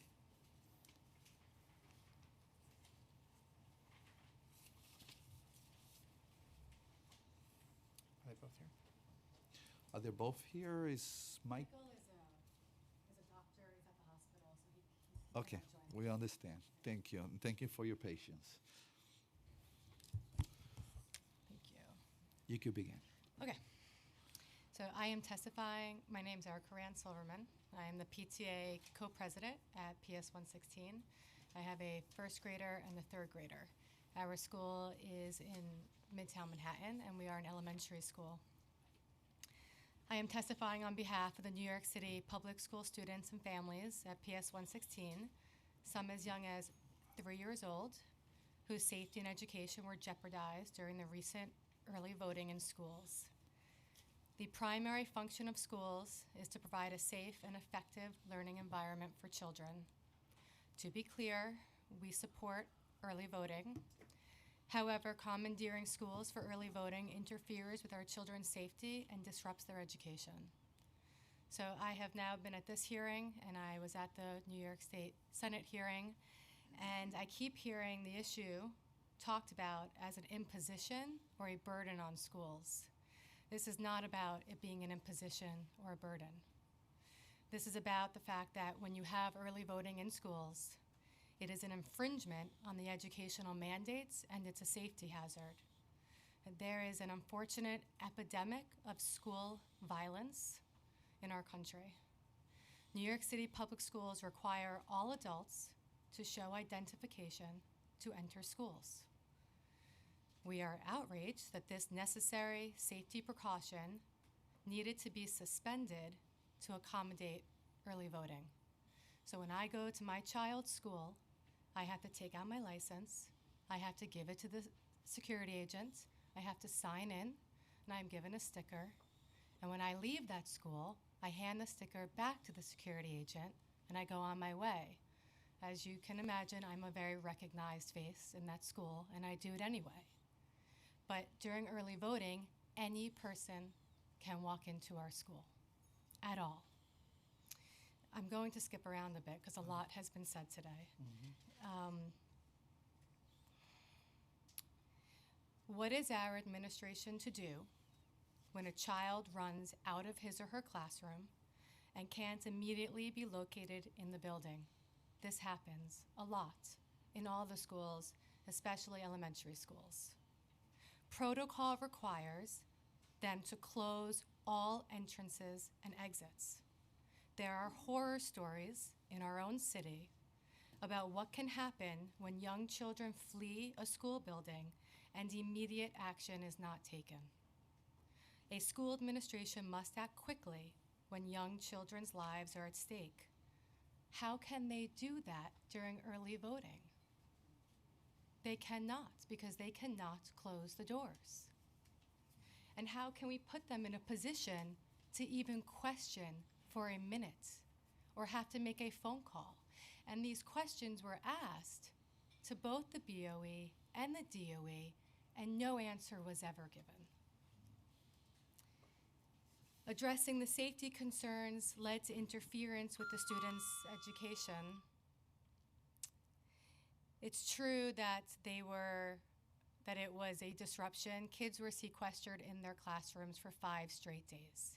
You have little kids not having gym, which is a mandate. You have kids not having recess, and they are stuck in a room for 5 days, all day, for class, for recess, for lunch. We invited the Manhattan BOE commissioners to do a walkthrough of our building because we thought they must not realize the educational, disruption and the safety implications, but they said that they had been to our school numerous times already. So it's not that they don't realize, it's that they don't care. And the issue on the state level is that legally, it doesn't really matter, does it, because of the election law. So during the New York State Senate hearing, when Senator Galef questioned Todd Valentine, the co-executive director of the BOE, about the safety concerns of using schools as early voting sites, Director Valentine's answer is that there's always a police officer at the site. In our school, that police officer is down in the basement, through the cafeteria, and inside the gym. In any school, that officer is next to the polling machines, not at the entrance to the school. So if people entering our building have ill intent, they are not only entering directly into the gymnasium, they are also entering onto the first floor where our youngest children are. They are entering into a hallway with numerous stairwells leading up into the rest of the school building. That police officer in the basement is completely irrelevant to me. Robert Brehm, co-executive director of the BOE, mentioned that the BOE actually keeps a record of all the people who sign in to vote, as if this fact should put parents at ease at all. How is that list relevant after a tragedy has occurred? And why does he assume that a perpetrator is ever going to actually make it into the voting room to sign in? Mr. Brehm also mentioned that there is a process by which schools or the administrations overseeing schools can call commissioners to request that a different choice be made. It was said at the hearing that sites were selected in May. This is still very confusing to me. I assume it's also confusing to you. We may have been told by the Department of Education that they were not identified till September 24th. How is it possible then to do as Mr. Brehm suggests when the schools weren't notified with any advance notice? How is it possible to do that when nobody calls you back? So perhaps communicating with commissioners is a realistic option for facilities like the Javits Center, which had plenty of advance notice and the support from the governor's office to call Director Brem and Director Valentine directly, but who is calling on behalf of our children? The gap between what is perceived to be happening by the Board of Elections and what is actually happening to and in the schools is making it very difficult to actually protect the interests of our children. It is diverting people's attention away from what is true. That the city and state government officials here in New York are placing voting needs ahead of the safety and education of our children. You know about state testing, you understand it'll be 27 days, not just 9. We are here today because the New York City government officials we rely on to protect and advocate for our children have failed us. We avoided a tragedy in our schools during early voting this time. It would be a senseless risk to take again. You are on the front lines between the government agencies involved in these decisions. We need you to know that the city and state buildings, libraries, veteran halls, town halls, fraternal organizations, colleges, as well as tax-exempt buildings in your districts that can be used instead of schools.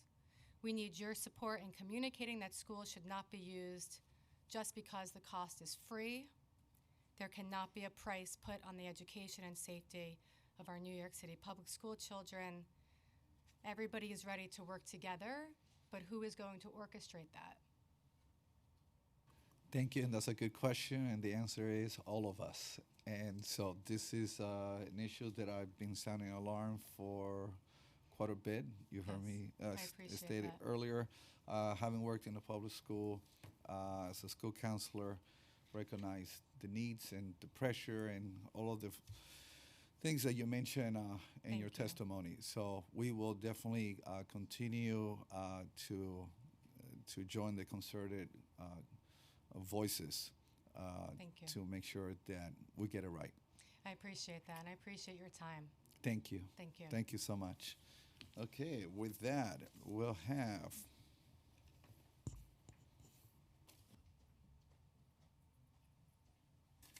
Winnie Chin from the New York Immigrant Coalition, Amy Torres from CPC NYC, and Perry Grossman from Nightclub.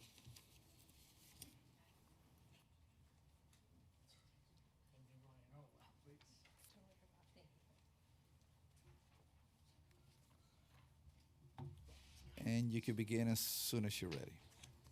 And just identify yourself. That's all right. And so we'll put the clock 3 minutes, and I'm sure we're going to have questions. I'll try to do it in 3 minutes. Should I start? Go ahead. So first Is off, that mic on? I think so. It is? Okay.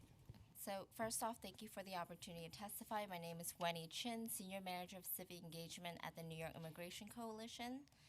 The NYSC is an umbrella policy and advocacy organization representing over 200 immigrant organizations across New York State. And to start, I wanted to thank the poll workers and the staff of the Board of Elections for their support in making the very first early voting period in New York so successful. Following the November 5th election, the NYC had administered a short survey to the members of our member organizations to better understand their experiences with the early voting period, and I just want to share some of our findings. First off, early voting can have a tremendous impact on everyone, but particularly working families, persons with disabilities, and those with a non-traditional schedule.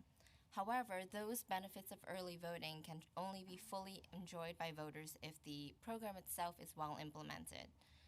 54% of our respondents who voted in 2019 reported having voted early, but out of those voters, a third of those who said that they voted on election day instead had noted that it is because their early voting location was very inconvenienced from their homes.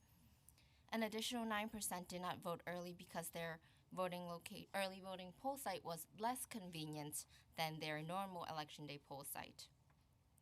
And About 87% reported having a poll site for early voting that was different from their pre-existing assigned early election day poll site, and they were confused about the locations. But despite those challenges, over 74% of our members rated their experience with early voting as positive, and only 4% indicated that they had a negative experience. There was an overwhelming response of about 84% of our respondents indicating their intentions to vote early again in the next election. And many of our respondents cited that this expansion of the ballot access was quote-unquote convenient or fun. So that's really exciting. But as we prepare for the 2020 election cycle, the NYC wants to offer a few recommendations, including 1, expanding the number of poll sites. We've heard that schools are not the optimal locations, but that being said, I think it is important that the Board of Elections continues to expand their programs to make sure that the coverage is a convenience for the electorate, but more importantly, in their site placement and the equity of those placements. The purpose of early voting is rooted in making the ballot box accessible and convenient. And this past election, when we looked at the number of sites across the boroughs, you can see that there are about 1.3 million voters in Queens, with 14 sites designated for the county. And when you is that 3 minutes? When you proportion it out, that's about 91,000 voters per poll site. In Staten Island, that ratio is only about 35,000. So really looking at the equity of those site placements and also looking at where they are placed. This past election, neighborhoods like College Point, downtown Flushing, Jackson Heights, Elmhurst did not see a localized early voting location, as well as in Brooklyn, Gravesend, and Brighton Beach did not have a local site. So really looking at how can we reach voters where they are. And lastly, really, something that I really want to stress is that in our past survey, we noticed that a lot of folks did not respond in using a ballot in a different language, and really understanding that while we now have electronic poll books, and that is really exciting for us, that in the prompts on the electronic poll book, they were not large enough for folks to understand that they can request via the early poll book a ballot in a second language, nor were they offered in person by a poll worker. So really wanting to stress that technology is important, but to not let that overshadow the need for language access at the polls.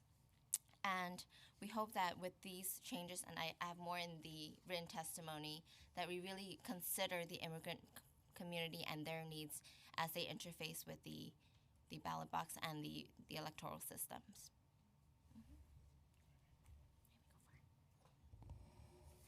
Good afternoon. My name is Amy Torres. I'm the Director of Policy at the Chinese American Planning Council, CPC. Before I begin, I just want to thank you, Chair Cabrera, for always opening these meetings, leading with the need for greater language access. I think that sets the tone very well for a lot of the things that CPC wishes to bring to the table. I've submitted written testimony, but I just want to go in a little bit of a different order. I'd like to introduce CPC, why we're weighing in on early voting, and then I also want to respond to some of the comments earlier in testimony, and we can amend our written submission at a later point. So CPC, we are the nation's largest social services organization for Asian Americans and Pacific Islanders. We bridge our social services work to social change. Next year is our 55th birthday, which also happens to be the 55th anniversary of the Voting Rights Act. So it's very special for us to deliver testimony on voting reforms issues during this historic time for the state. So our testimony outlines some of the needs in the communities and neighborhoods that we work in, and our recommendations for expanding sites, expanding funded education and outreach efforts, and for countywide voting. But I want to respond first to some of the comments brought up earlier in today's hearing. CPC, we have 33 sites throughout the city. We're deeply rooted in the communities that we serve. I don't know, and many of those sites are also public school programs. We're a large after-school provider. We have high school programs as well. I want to caution this committee when we talk about the reconsideration of early voting sites. 2019 was a relatively small year, and as we prepare for things in 2020, I think some of the findings that NYIC brought up in their survey are reflective of things that we've heard across the state, is that many folks were surprised that their early voting site was different from their election day site.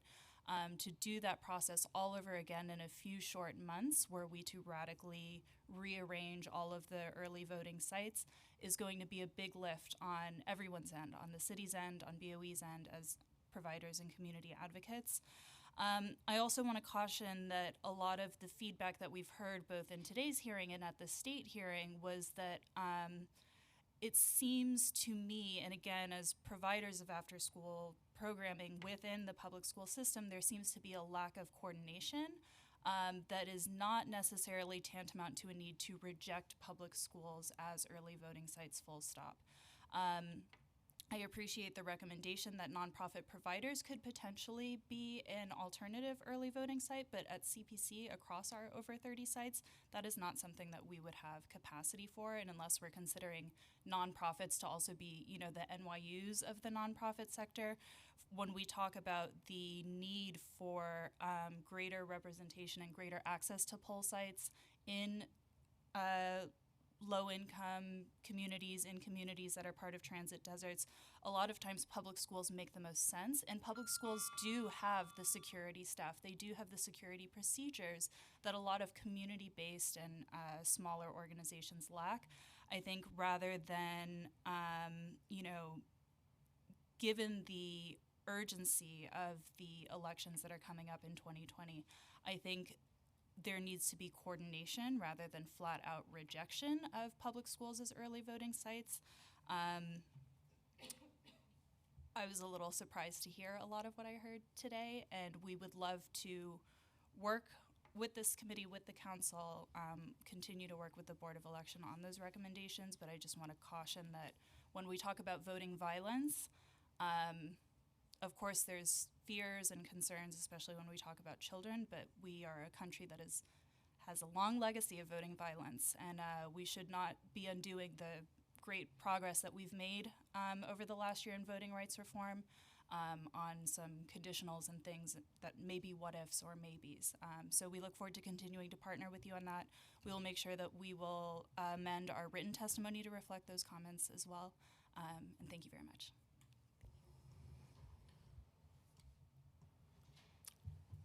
Thank you so much, Chair Cabrera and Councilmember Yeager, for sticking around. Thanks as well to this committee's excellent staff. We really appreciate everything that the Governmental Operations Committee does for a really important portfolio of issues, whether it's early voting or census or civic participation in the city generally. I think the name of the committee undersells a lot of its very, very important issues. So thanks to its members for their attention. Please read the written testimony. There's a lot of important stuff in there. We did strong quantitative analysis on the site plan. I can't get to all of it in 3 minutes, but I'll try to give you some of the highlights. And then I'll try to reserve a few seconds at the end to address a point that Councilmember Yeager raised about ranked choice voting and interaction with state and city law. So I won't reiterate the good points about early voting. I think we've hit on those, although I will recognize Valerie Vasquez sitting over here, who really did an excellent job with the communications plan and deserves a lot of thanks. I would like to get to the areas for improvement, and that really involves taking a hard look at the site plan in New York City, right? We had 61 early voting sites on a citywide basis. We had the same number of early voting sites in Manhattan that we had in Staten Island. There are 4 times as many voters in Manhattan as there are in Staten Island, and we saw some pretty yawning gaps in Manhattan in particular. I'd like to note that probably the most visible inequity is that when you look closely at concentrations of low-income minority voters in northern Manhattan, which is to say census tracts where median income was under $35,000.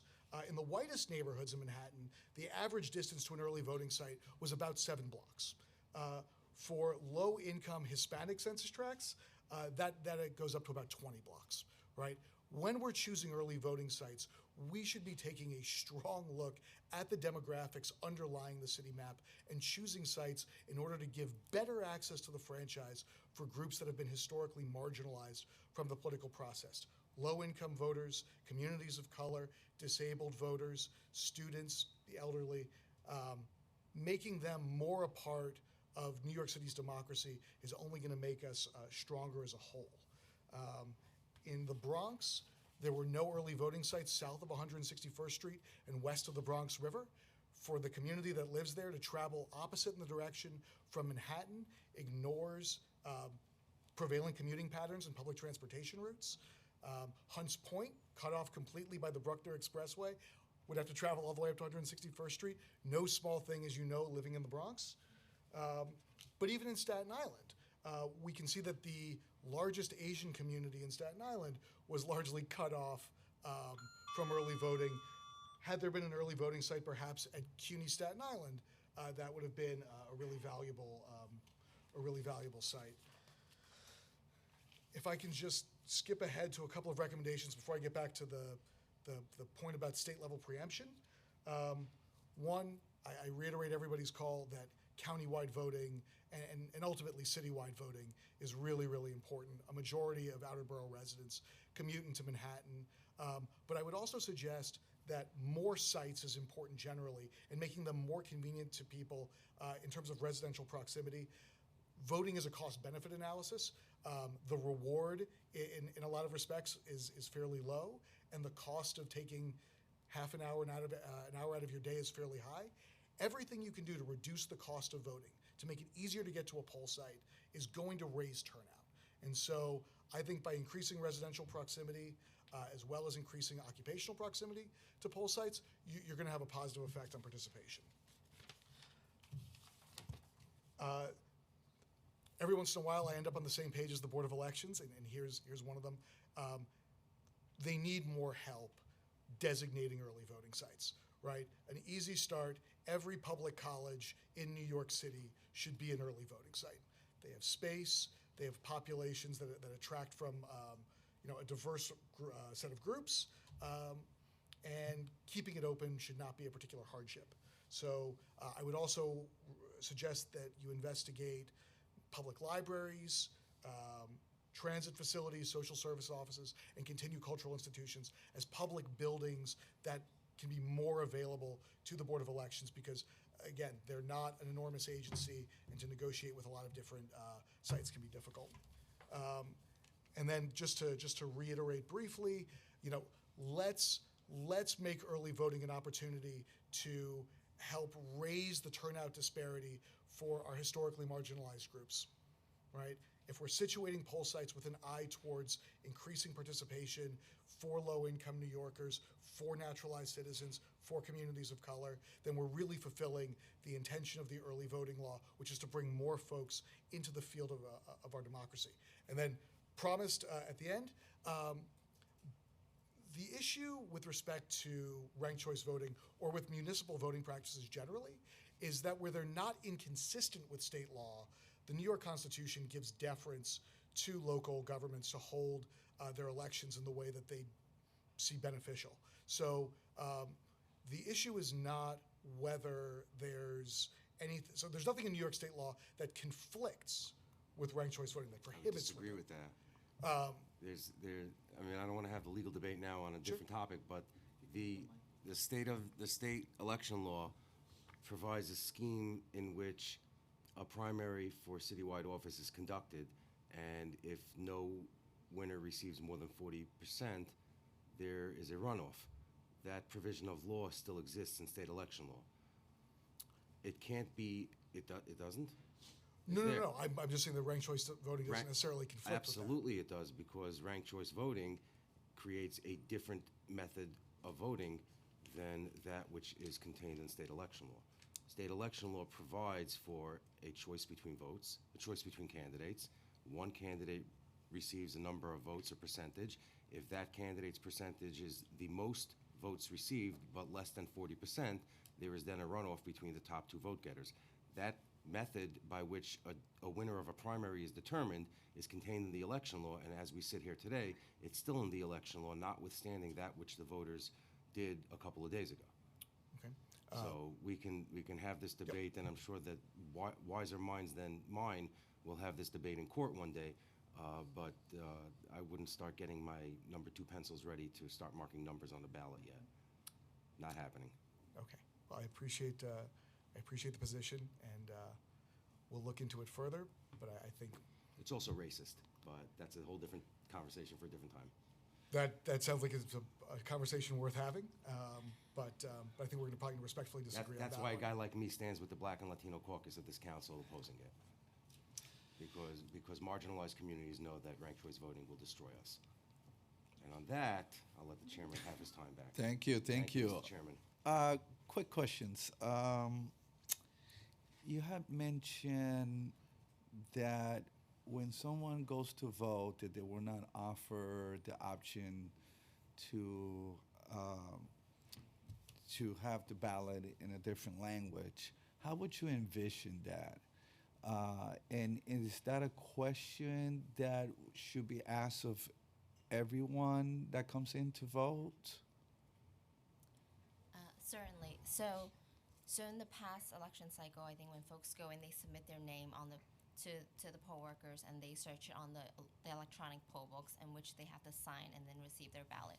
Through that process, there's no prompt no visible prompt on the electronic poll book that implicates a choice for a ballot or a different ballot, a ballot in a different language, and while it is in the New York Immigration Coalition's perspective that the Board of Elections and poll workers should not specifically target any voter to offer the ballots in a different language, we do believe that there needs to be clear signage that you can request one in multiple languages adherent to each poll site's language needs, and that Let me stop you on the right there. So how would that look like? I mean, it would be in different languages. I mean, with so many languages, I'm just trying to see the pragmatic part I of think it. when you look at the iPad, you can have multiple texts on in multiple languages, where you can have a drop-down box to select the language in that language. I see. So Okay. then you can select your ballot in your language preference, and if that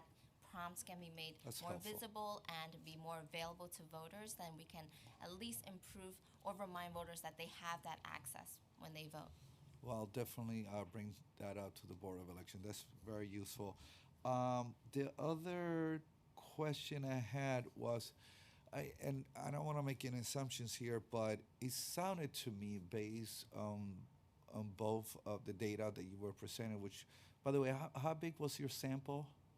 So we are actually still conducting that survey. So these results were taken today. I don't have the numbers off the top of my head, but I'm happy to amend our written testimony to reflect the data as of today.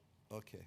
So what I'm curious to know is, and based on your data as well, what I heard was northern Queens and then part of Staten Island, when you have a concentration in the Asian community, that there was, is this the, let me just go on a limb here, is this the one people group that had the most difficult, they had the most difficult trail to get to a polling site in early voting?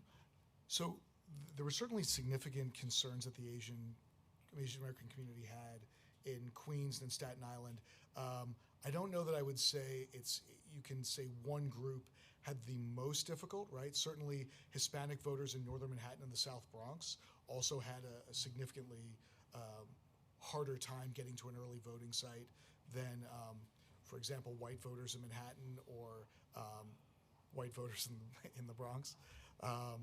But you know, it's tough to make it sort of a competition because all the metrics by which you look at access to polling places differ from borough to borough. So, for example, an Asian community on Staten Island is going to access its polling place in a different way than an Asian community in Queens, different from a Hispanic community in the South Bronx. So I would certainly say that those are among the groups that have had the most difficult times, and special attention should be paid to ensuring that they have access to early voting in the upcoming cycle. And I think just in general, based on turnout differentials that have persisted over time, Hispanic voters and Asian voters in New York City have traditionally lagged white voters by about 20% in terms of turnout rates. So making a special effort to ensure that early voting is especially convenient for those communities is going to go a long way towards closing that really problematic gap. That's really helpful. If I could on Yes, on yes, Queens. please, Sam. So again, I also don't want to suggest that there was one voting group that had a harder time than another. But when we were looking at Queens, especially because of the borough-wide race that was happening there, we did a comparison of where our community members would be commuting to their early voting site. And, prior to the addition of the administration's suggested sites, when you look at, Queens as a bureau in the east-west directional subway lines, Queens as one of the most diverse places in the world, but certainly as having going to be a majority-minority borough in 2020, we found that the sites in eastern Queens in particular, which is where the majority of the AAPI community lives, the sites were along some of the slowest bus routes in the county, in the borough. So you would need to commute off of either the 7 line or one of the other east directional lines to get to a bus, which happened to be the slowest route. And there was one that was north of, I will make sure and find it, but there was one site in particular that was actually the slowest bus route in Wow. Queens, and that was the only way to access that site. So I think there are a few different considerations. One is, what does accessibility look like within the sites, and especially as we think through how do we expand sites, we need to be considering accessibility within them, but we also need to be considering accessibility to and from those sites, especially when they're against the majority commuting patterns of voters in the various boroughs. So I would love to work with you and the Board of Election to make sure that we have enough sites and that they're not as far apart as we see in other parts of New York City. So looking forward to working together with you. And if we, probably the best thing is to sit down with the Board of Election. I welcome the meeting if you're interested in having that. The meeting And take thank place. you for that. I think that's really helpful. That's something we really wanted to. I think a lot of our members really wanted to work with the Board of Elections, not to necessarily serve as an early voting site, but to identify places in our community where can be a really good option for early voting. And also something in our testimony that I wanted to highlight is a big suggestion. Wow, what you said was so good that That- everybody. That was our suggestion. Wow. There actually is a lot of data on how making parties at poll sites will increase turnout. So. Certainly. And food, just bring food. Bring the food, everybody will vote. But we do have a grand idea of potentially looking at creating mobile early voting sites near mass transit hubs in Queens, particularly in the community of Jackson Heights.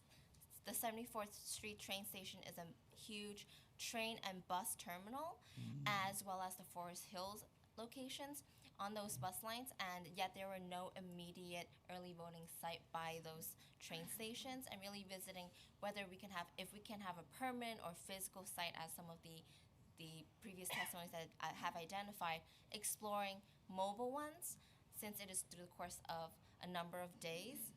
We don't expect the turnout to be overflowing lines, and really using creative spaces in our communities to really reach them where they're at. That sounds great. Looking forward to getting together. Thank you so much. This is very helpful. We're going to look in detail the data that you provided. And with that, to the troopers, the ones who stayed all the way to the end, Rachel Bloom from Citizens Union, Susan Lerner from Common Cause, and Jared Berg from Vote Early New York. I'm gonna have to email it in.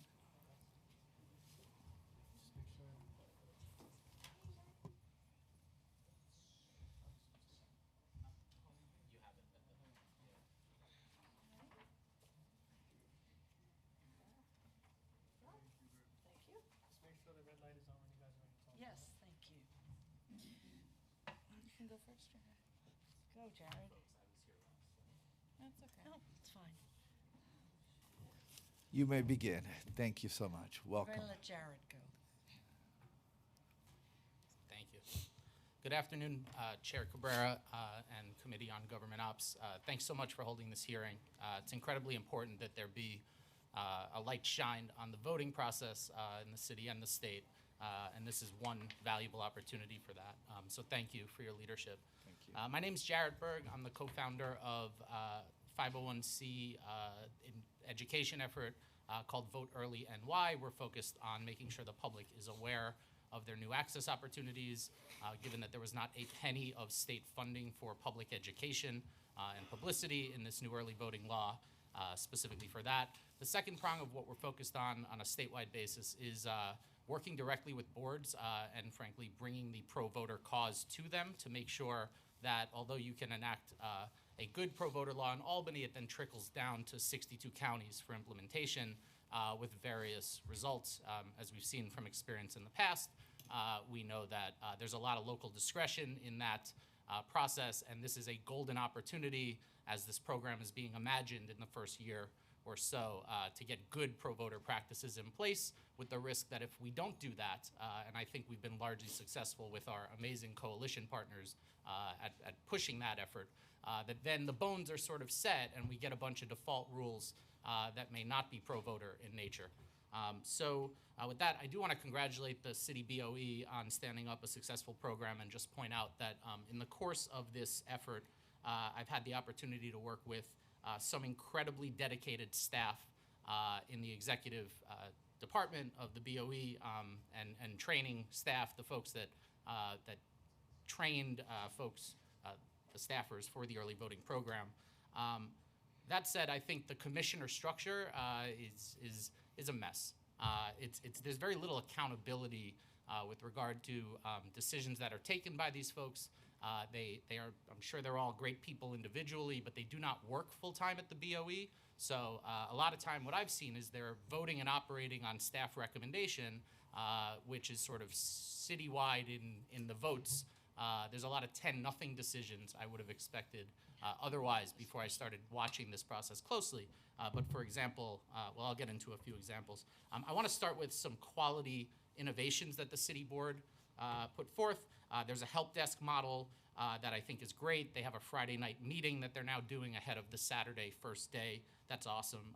A 1-to-1 ratio between the printers and the scanners, and any line, any time is the new model. That is the future of voting. Instead of a single ED table, regardless of how many people are there, you're stuck with that one line. So that stuff is great. The top priority for the city should be implementing county and then citywide vote centers. The quick example, Chairman, is even if there was not an additional site added, and of course we think this program needs to expand in the Bronx, if they expanded the program, you still would be limited to that one site. But if you had countywide access, you'd be eligible to use any site, at least in the county. We think that this law needs to change soon to make it citywide in nature. I think the site quantity, the cap on the siting is arbitrary. It leaves the 9 largest jurisdictions in the state underserved potentially, and 4 or 5 boroughs fall within that category. And it's a little quirky that the law uses county language because our election law, the rest of our election law, refers to or the city of New York or the BOE of the city of New York. So that's a place where we've seen some undesirable results. For example, I doubt that the 8 other commissioners are going to reach into the Bronx once those 2 commissioners decide on the siting plan. And so that creates this 10-0 dynamic where there really isn't accountability for the decisions taken on the borough level as long as those 2 commissioners agree. And I think that's something we've seen across the board, and I think the staff is laboring under that, unfortunately. And they voted 10-0 on the whole plan. I just point out for folks that this law presumes countywide access. It requires 6 commissioners to rebut that presumption. So if 5 commissioners were to choose we want countywide access and 5 were to oppose that, the rule in this law would require countywide access. I know there are logistical challenges to doing this in the city of New York that are different than some of the smaller BOEs, but I do want to point out 54 counties were successfully able to stand up countywide vote center access in 2019 alone, including Nassau, including Erie. These are large jurisdictions with sizable amounts of voters as well. I heard the bell go off. I do just want to take the opportunity to mention the new data-rich environment that we're living in. These e-poll books have incredible data, everything from who's being challenged in what communities, who's filling out what affidavit ballots in what sort of proportions, how quickly do these machines print, were we sold machines as advertised. As long as that data is included in the e-poll books, then that could be extracted, and there could be a lot of good social science data for that. I will point out that the law is completely silent, besides the presumption that one D and one R at a given BOE has access to that. What must be collected, who it must be shared with, on what sort of timely basis. I would suggest that you folks would benefit from that data. I would suggest that I and my colleagues would benefit from that data, as would the Attorney General's office. And that's not a New York City thing, that's a statewide thing.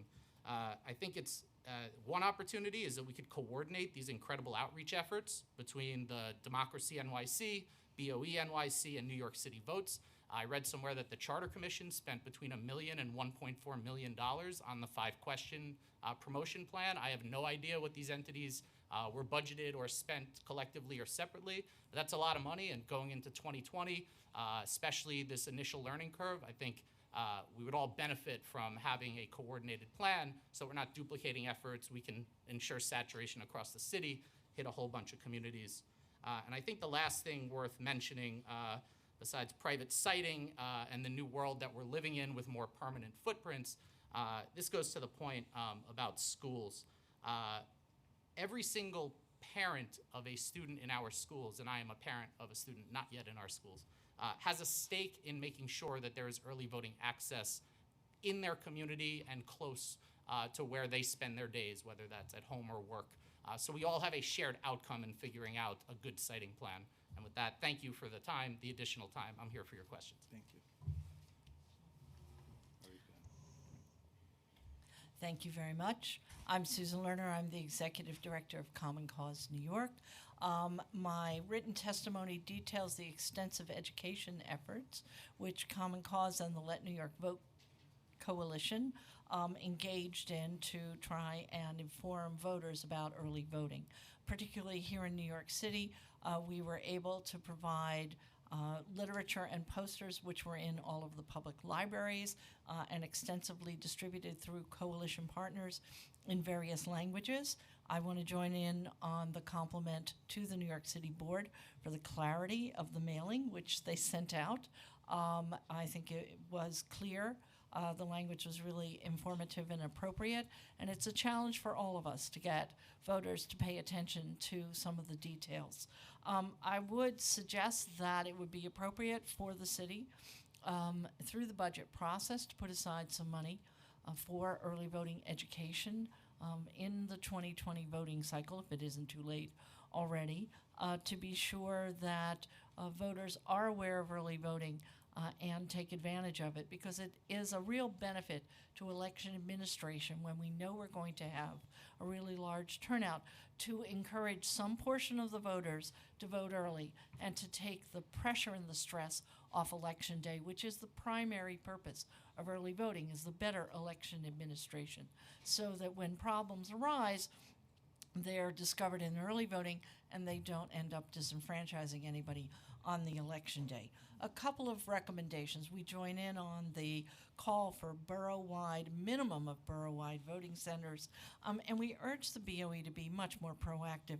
Instead of waiting for people to come to them with lists, I'm eager to participate in the promised round tables to discuss how to improve early voting, but there are a lot of potential civically minded property owners who really need to be engaged in this discussion, because it really is a question of civic engagement. Everybody likes to complain about turnout, but then when you go to their entity and say, you have a gigantic convention center, oh no, every single space is taken up for 9 days during the day. Frankly, I don't believe it. So the election law has specific procedures which give the BOE an opportunity to really get entities which have tax-exempt status, and certainly the cultural entities which are on city land, shame on them for not making space for early voting, and we should make this a civic engagement issue through, I think, more PR, and just requiring them to live up to what they claim they want to see our society to be. In terms of the data, reporting during early voting is, I think, very significant. We were glad to see that the BOE made the numbers of people voting available on a public basis, but the e-poll books make it possible for those of us who do GOTV to know who has voted early and to be able to marshal our resources and not bother doing GOTV during a 9-day early voting period when addressing people who've already voted early. It's my understanding that here in the city, some political organizations and some campaigns were able to access that information. It should be available as a matter of course to any election-related activity, just as access to the voter rolls is restricted to election-related activities, but generally available. It'll save all of us resources, and so that we don't have to annoy people who voted already. Those are my, last thing is that the BOE does not take advantage of state law, which gives it flexibility in making poll worker assignments, and particularly in terms of setting up shifts. So a lot of voters who had a fabulous experience voting early would come out and say, there were about 80 poll workers and there were 3 of us. It's my understanding that during the week, the board did make adjustments and did reassign people or let them go. But it is very predictable when the turnout is going to go up. New York City's experience was exactly consonant with what we see across the country. You get more people voting on weekends. There are certain hours when people are much more likely to vote. That's when you should have your poll workers really in full force, and the rest of the time you should take advantage of the changes that we advocated for in state law and reduce the number of people standing around. But generally speaking, a very positive experience, and we look forward to working with you and with the board to make it even better in the future. Thank you. Good afternoon, Chairman Cabrera. My name is Rachel Bloom, and I'm the Director of Public Policy and Programs at Citizens Union. Thank you so much for holding this oversight hearing today and inviting us to testify. So, the first thing I will say is, like many other people have said today, is that early voting was a big success. And I think we criticize our elections a lot, so it's important to commend ones that go well. And this went well, especially considering the time frame it was in. E-poll books were a huge part of that, and the funding from the mayor's office as well. One of the things that, we talked about when we were urging people to pass early voting was that it would allow us to troubleshoot problems on Election Day, and we saw that happen in the early voting period. So, on the Upper West Side, one polling location wasn't printing the backside of the ballot on the first day of voting. They figured that out, and they were able to troubleshoot it. It was only the first of many days of voting, and it was in advance of Election Day. So I think some of the problems that we have seen in recent years that we are all well aware of. Early voting, we are already starting to see how that is going to fix some of those issues. I know everything I'm going to say for the most part has been said by my colleagues, but we need more sites, obviously. More sites lead to more early voters. Erie County, I know this is New York City Council, but Erie County had 37 early voting polling sites, and they had the highest early voter turnout in the state. You make it more accessible, and more people show up. As we all keep saying, sites need to be centrally located near mass transit. Information, should be available about that. We urge you strongly, the City Board of Elections, to have borough-wide early voting, and we urge you to push in the state and advocate to amend the law so that we can have New York City-wide polling, New York City-wide early voting. Most New Yorkers do not work in their home boroughs, and so as we saw in some of my colleagues, I think it was the League, who did a statewide survey, most people early voted and they went from their homes. It was very few that people actually went from work. If they could vote anywhere in New York City, I think that you would probably see more people voting on their lunch break, after work, etc., as instead of just going straight from home. I'm going to talk a little bit more about the sites. When we have sites, we need to have better signage. So one of the things that I heard from a lot of people I spoke to is that they would go to early vote and it would be in a big school. It might be in a college campus. It might be in a school. It might be in a museum. And it's not, they need, especially because most of these people have never voted at these sites before, there really needs to be adequate signage. I know someone who was, walking around for 15 minutes trying to find their polling site within the area they are.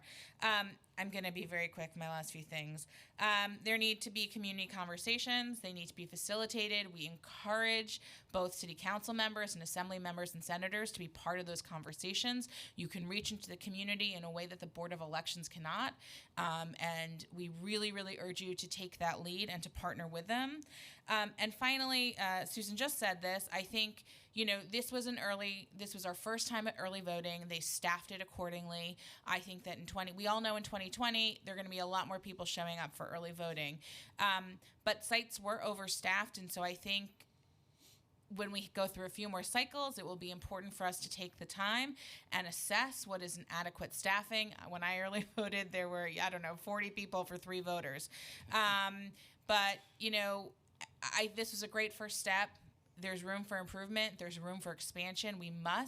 Because we need to make sure that early voting is accessible to the communities that need it the most. People who can't take time, who are going to be penalized for taking an hour off of their job to work. So we need to put early voting sites, expand them, and put them in the communities where they are needed most. Thank you for your time. Thank you so much, and I appreciate. I'm sure the people at Board of Election appreciate your comments because we do, when it's time to do so, we do come hard when it's due, right? And so they do deserve the praises. I wanted to ask a couple of questions.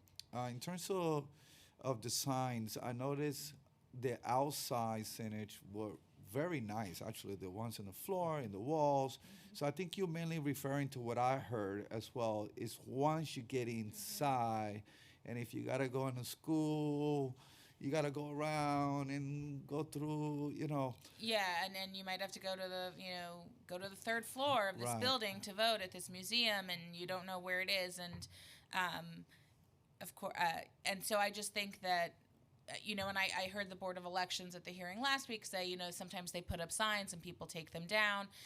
But I guess to put up some sort of, making sure multiple times throughout a day that there are signs up, or that there are people every 150 feet to tell you where to go, especially because, when I vote on election day, I've been voting there for years. I know where to go in my school. I know how to get there. But when I voted early, I voted at a place I'd never been to before. And, I actually put the specific address. And so I was in the annex of the main school building. But I think a lot of people just went to the high school building and didn't realize that it was actually across the street. So especially because it's a new place, they just really need to have more signage even than there normally is. And if I could just add, I had to Ms. Vasquez and the city BOE, I told you we're looking at this statewide. The city digital toolkit and resources was unparalleled compared to anything that went on anywhere else in the state. I do want to just add, if we got to countywide vote centers, you could imagine signs in bus and train stations in a way that would be different than what you can do now, because just far more people can participate and you don't risk confusing people with that sort of more permanent footprint, right? You could imagine like an arrow that says right over there, like any of you, or can early vote. Just creates a lot of opportunities. I wanted to ask you, have you looked at any data whenever you compare a city where you could vote in any poll site versus their county or specific site? What's the percentage, what's the differential that we find? You mean in terms of turnout? In terms of turnout. Turnout is such a complicated factor that it doesn't necessarily follow the rubric of a countywide voting center versus. There are very few places that have assigned early voting centers, to tell you the truth. So it's really difficult to do that comparison. Across the country, what we see is a movement towards voting centers and even super voting centers. So Charlotte, North Carolina, for instance, you can vote any place within Mecklenburg County, whether it's near your home or near your working place. Same thing with But don't they Albuquerque, have Mexico. data prior to the institution implementation to compare? I'm just trying to, for us to help our argument, right? Yeah, that I would have to look at that to tell you that'd the be truth, interesting. because these places have had voting centers. So, for instance, Albuquerque went to voting centers right out of the box as soon as they got early voting. In North Carolina, they've had early voting. At this point, it's close to 20 years, and I think Mecklenburg County has been using voting centers for over 10. And so turnout is driven primarily by compelling candidates, competitive contests, collective concern. So I think there's a danger in comparing even 2019 to 2015. A little bit has changed in our politics, right? Although we did see the bump this year. But I think there's an opportunity from the turnout site to look at transportation patterns, right? We know that there is sort of a citywide exodus every evening of people that leave places like Midtown and other work hubs, so to speak. So I would imagine that the turnout patterns would follow that. In terms, I'm sorry, I was go going ahead. to say, but what we do see is with the voting centers, it may not be a absolute larger turnout of the number of voters, but we do see a better distribution between early voting and election day, because when you make it more convenient, more people take advantage of early voting. There may be people who are planning to vote anyway, but it releases the stress on election day. And over time, and especially with voting centers, we see that there's almost an equal number of people who vote early as people who vote on election day. In terms of e-polling, this is my last question. In terms of e-polling, the e-books polling, what kind of data do you think the Board of Election should make readily available? There's a lot of data in the e-poll books because they track a tremendous amount of things. I know, for instance, in some counties, they're able to tell you in real time within 5 minutes of what the waiting time is between when a ballot is issued and when it's read by the scanner. So you can go on the website and you can find out for your early voting location what's the waiting time. You can find out for your election day location. Oh, there's a 15-minute line at that place. I'm not going to go there. So that information is there. Certainly who voted early, what the patterns are when you have more people showing up, just in terms of predicting when you need staff, which days are most popular. There's a tremendous amount of information in there. That's really good. Add a few others. There are certainly a lot of voter protection impacts, like some of the ones I mentioned before. We should not see a disproportionate amount of provisionals, affidavits, or challenges in any given community more than others. This is a thing on student campuses. It's a thing in marginalized traditional communities. But as an example, right, it should be roughly in proportion how many people are filling out affidavits in a given site. Where that's way out of whack, we can know that instantly in a centralized location what's going on, as opposed to needing to have eyes and ears on the ground. I'd say both are useful, but that's just a whole new world. On the programmatic side, what are the hours and days that are most popular? We can guess. We have assumptions. Our assumptions were pretty borne out that there would sort of be a ramp as you get to that second weekend of early voting. Although I was surprised that the last Sunday turned out to be as popular as it was. I sort of figured the first Saturday might be more popular in this cycle. But also where voters are coming from, right? If we put a site in a given place, in order to get them their ballot, that's linked to their ballot style, which is linked to their election district. So we actually know, even if they turn out somewhere else, what neighborhood they came from. And so, just the sheer numbers of a given site. Did it turn out that site in Madison Square Garden was or wasn't as popular as we might have assumed, based on just the raw count and then where people are coming from? So those are a few. There's lots of others. And the last one, it was mentioned for Erie. How long does it take from the moment someone checks in to the moment that ballot spits out? In 2019, with low turnout, might not have mattered as much how long that takes. But certainly we want to know whether these vendors are telling you folks and our friends at the board, accurate info. And after a cycle or two, we should know that. That's good.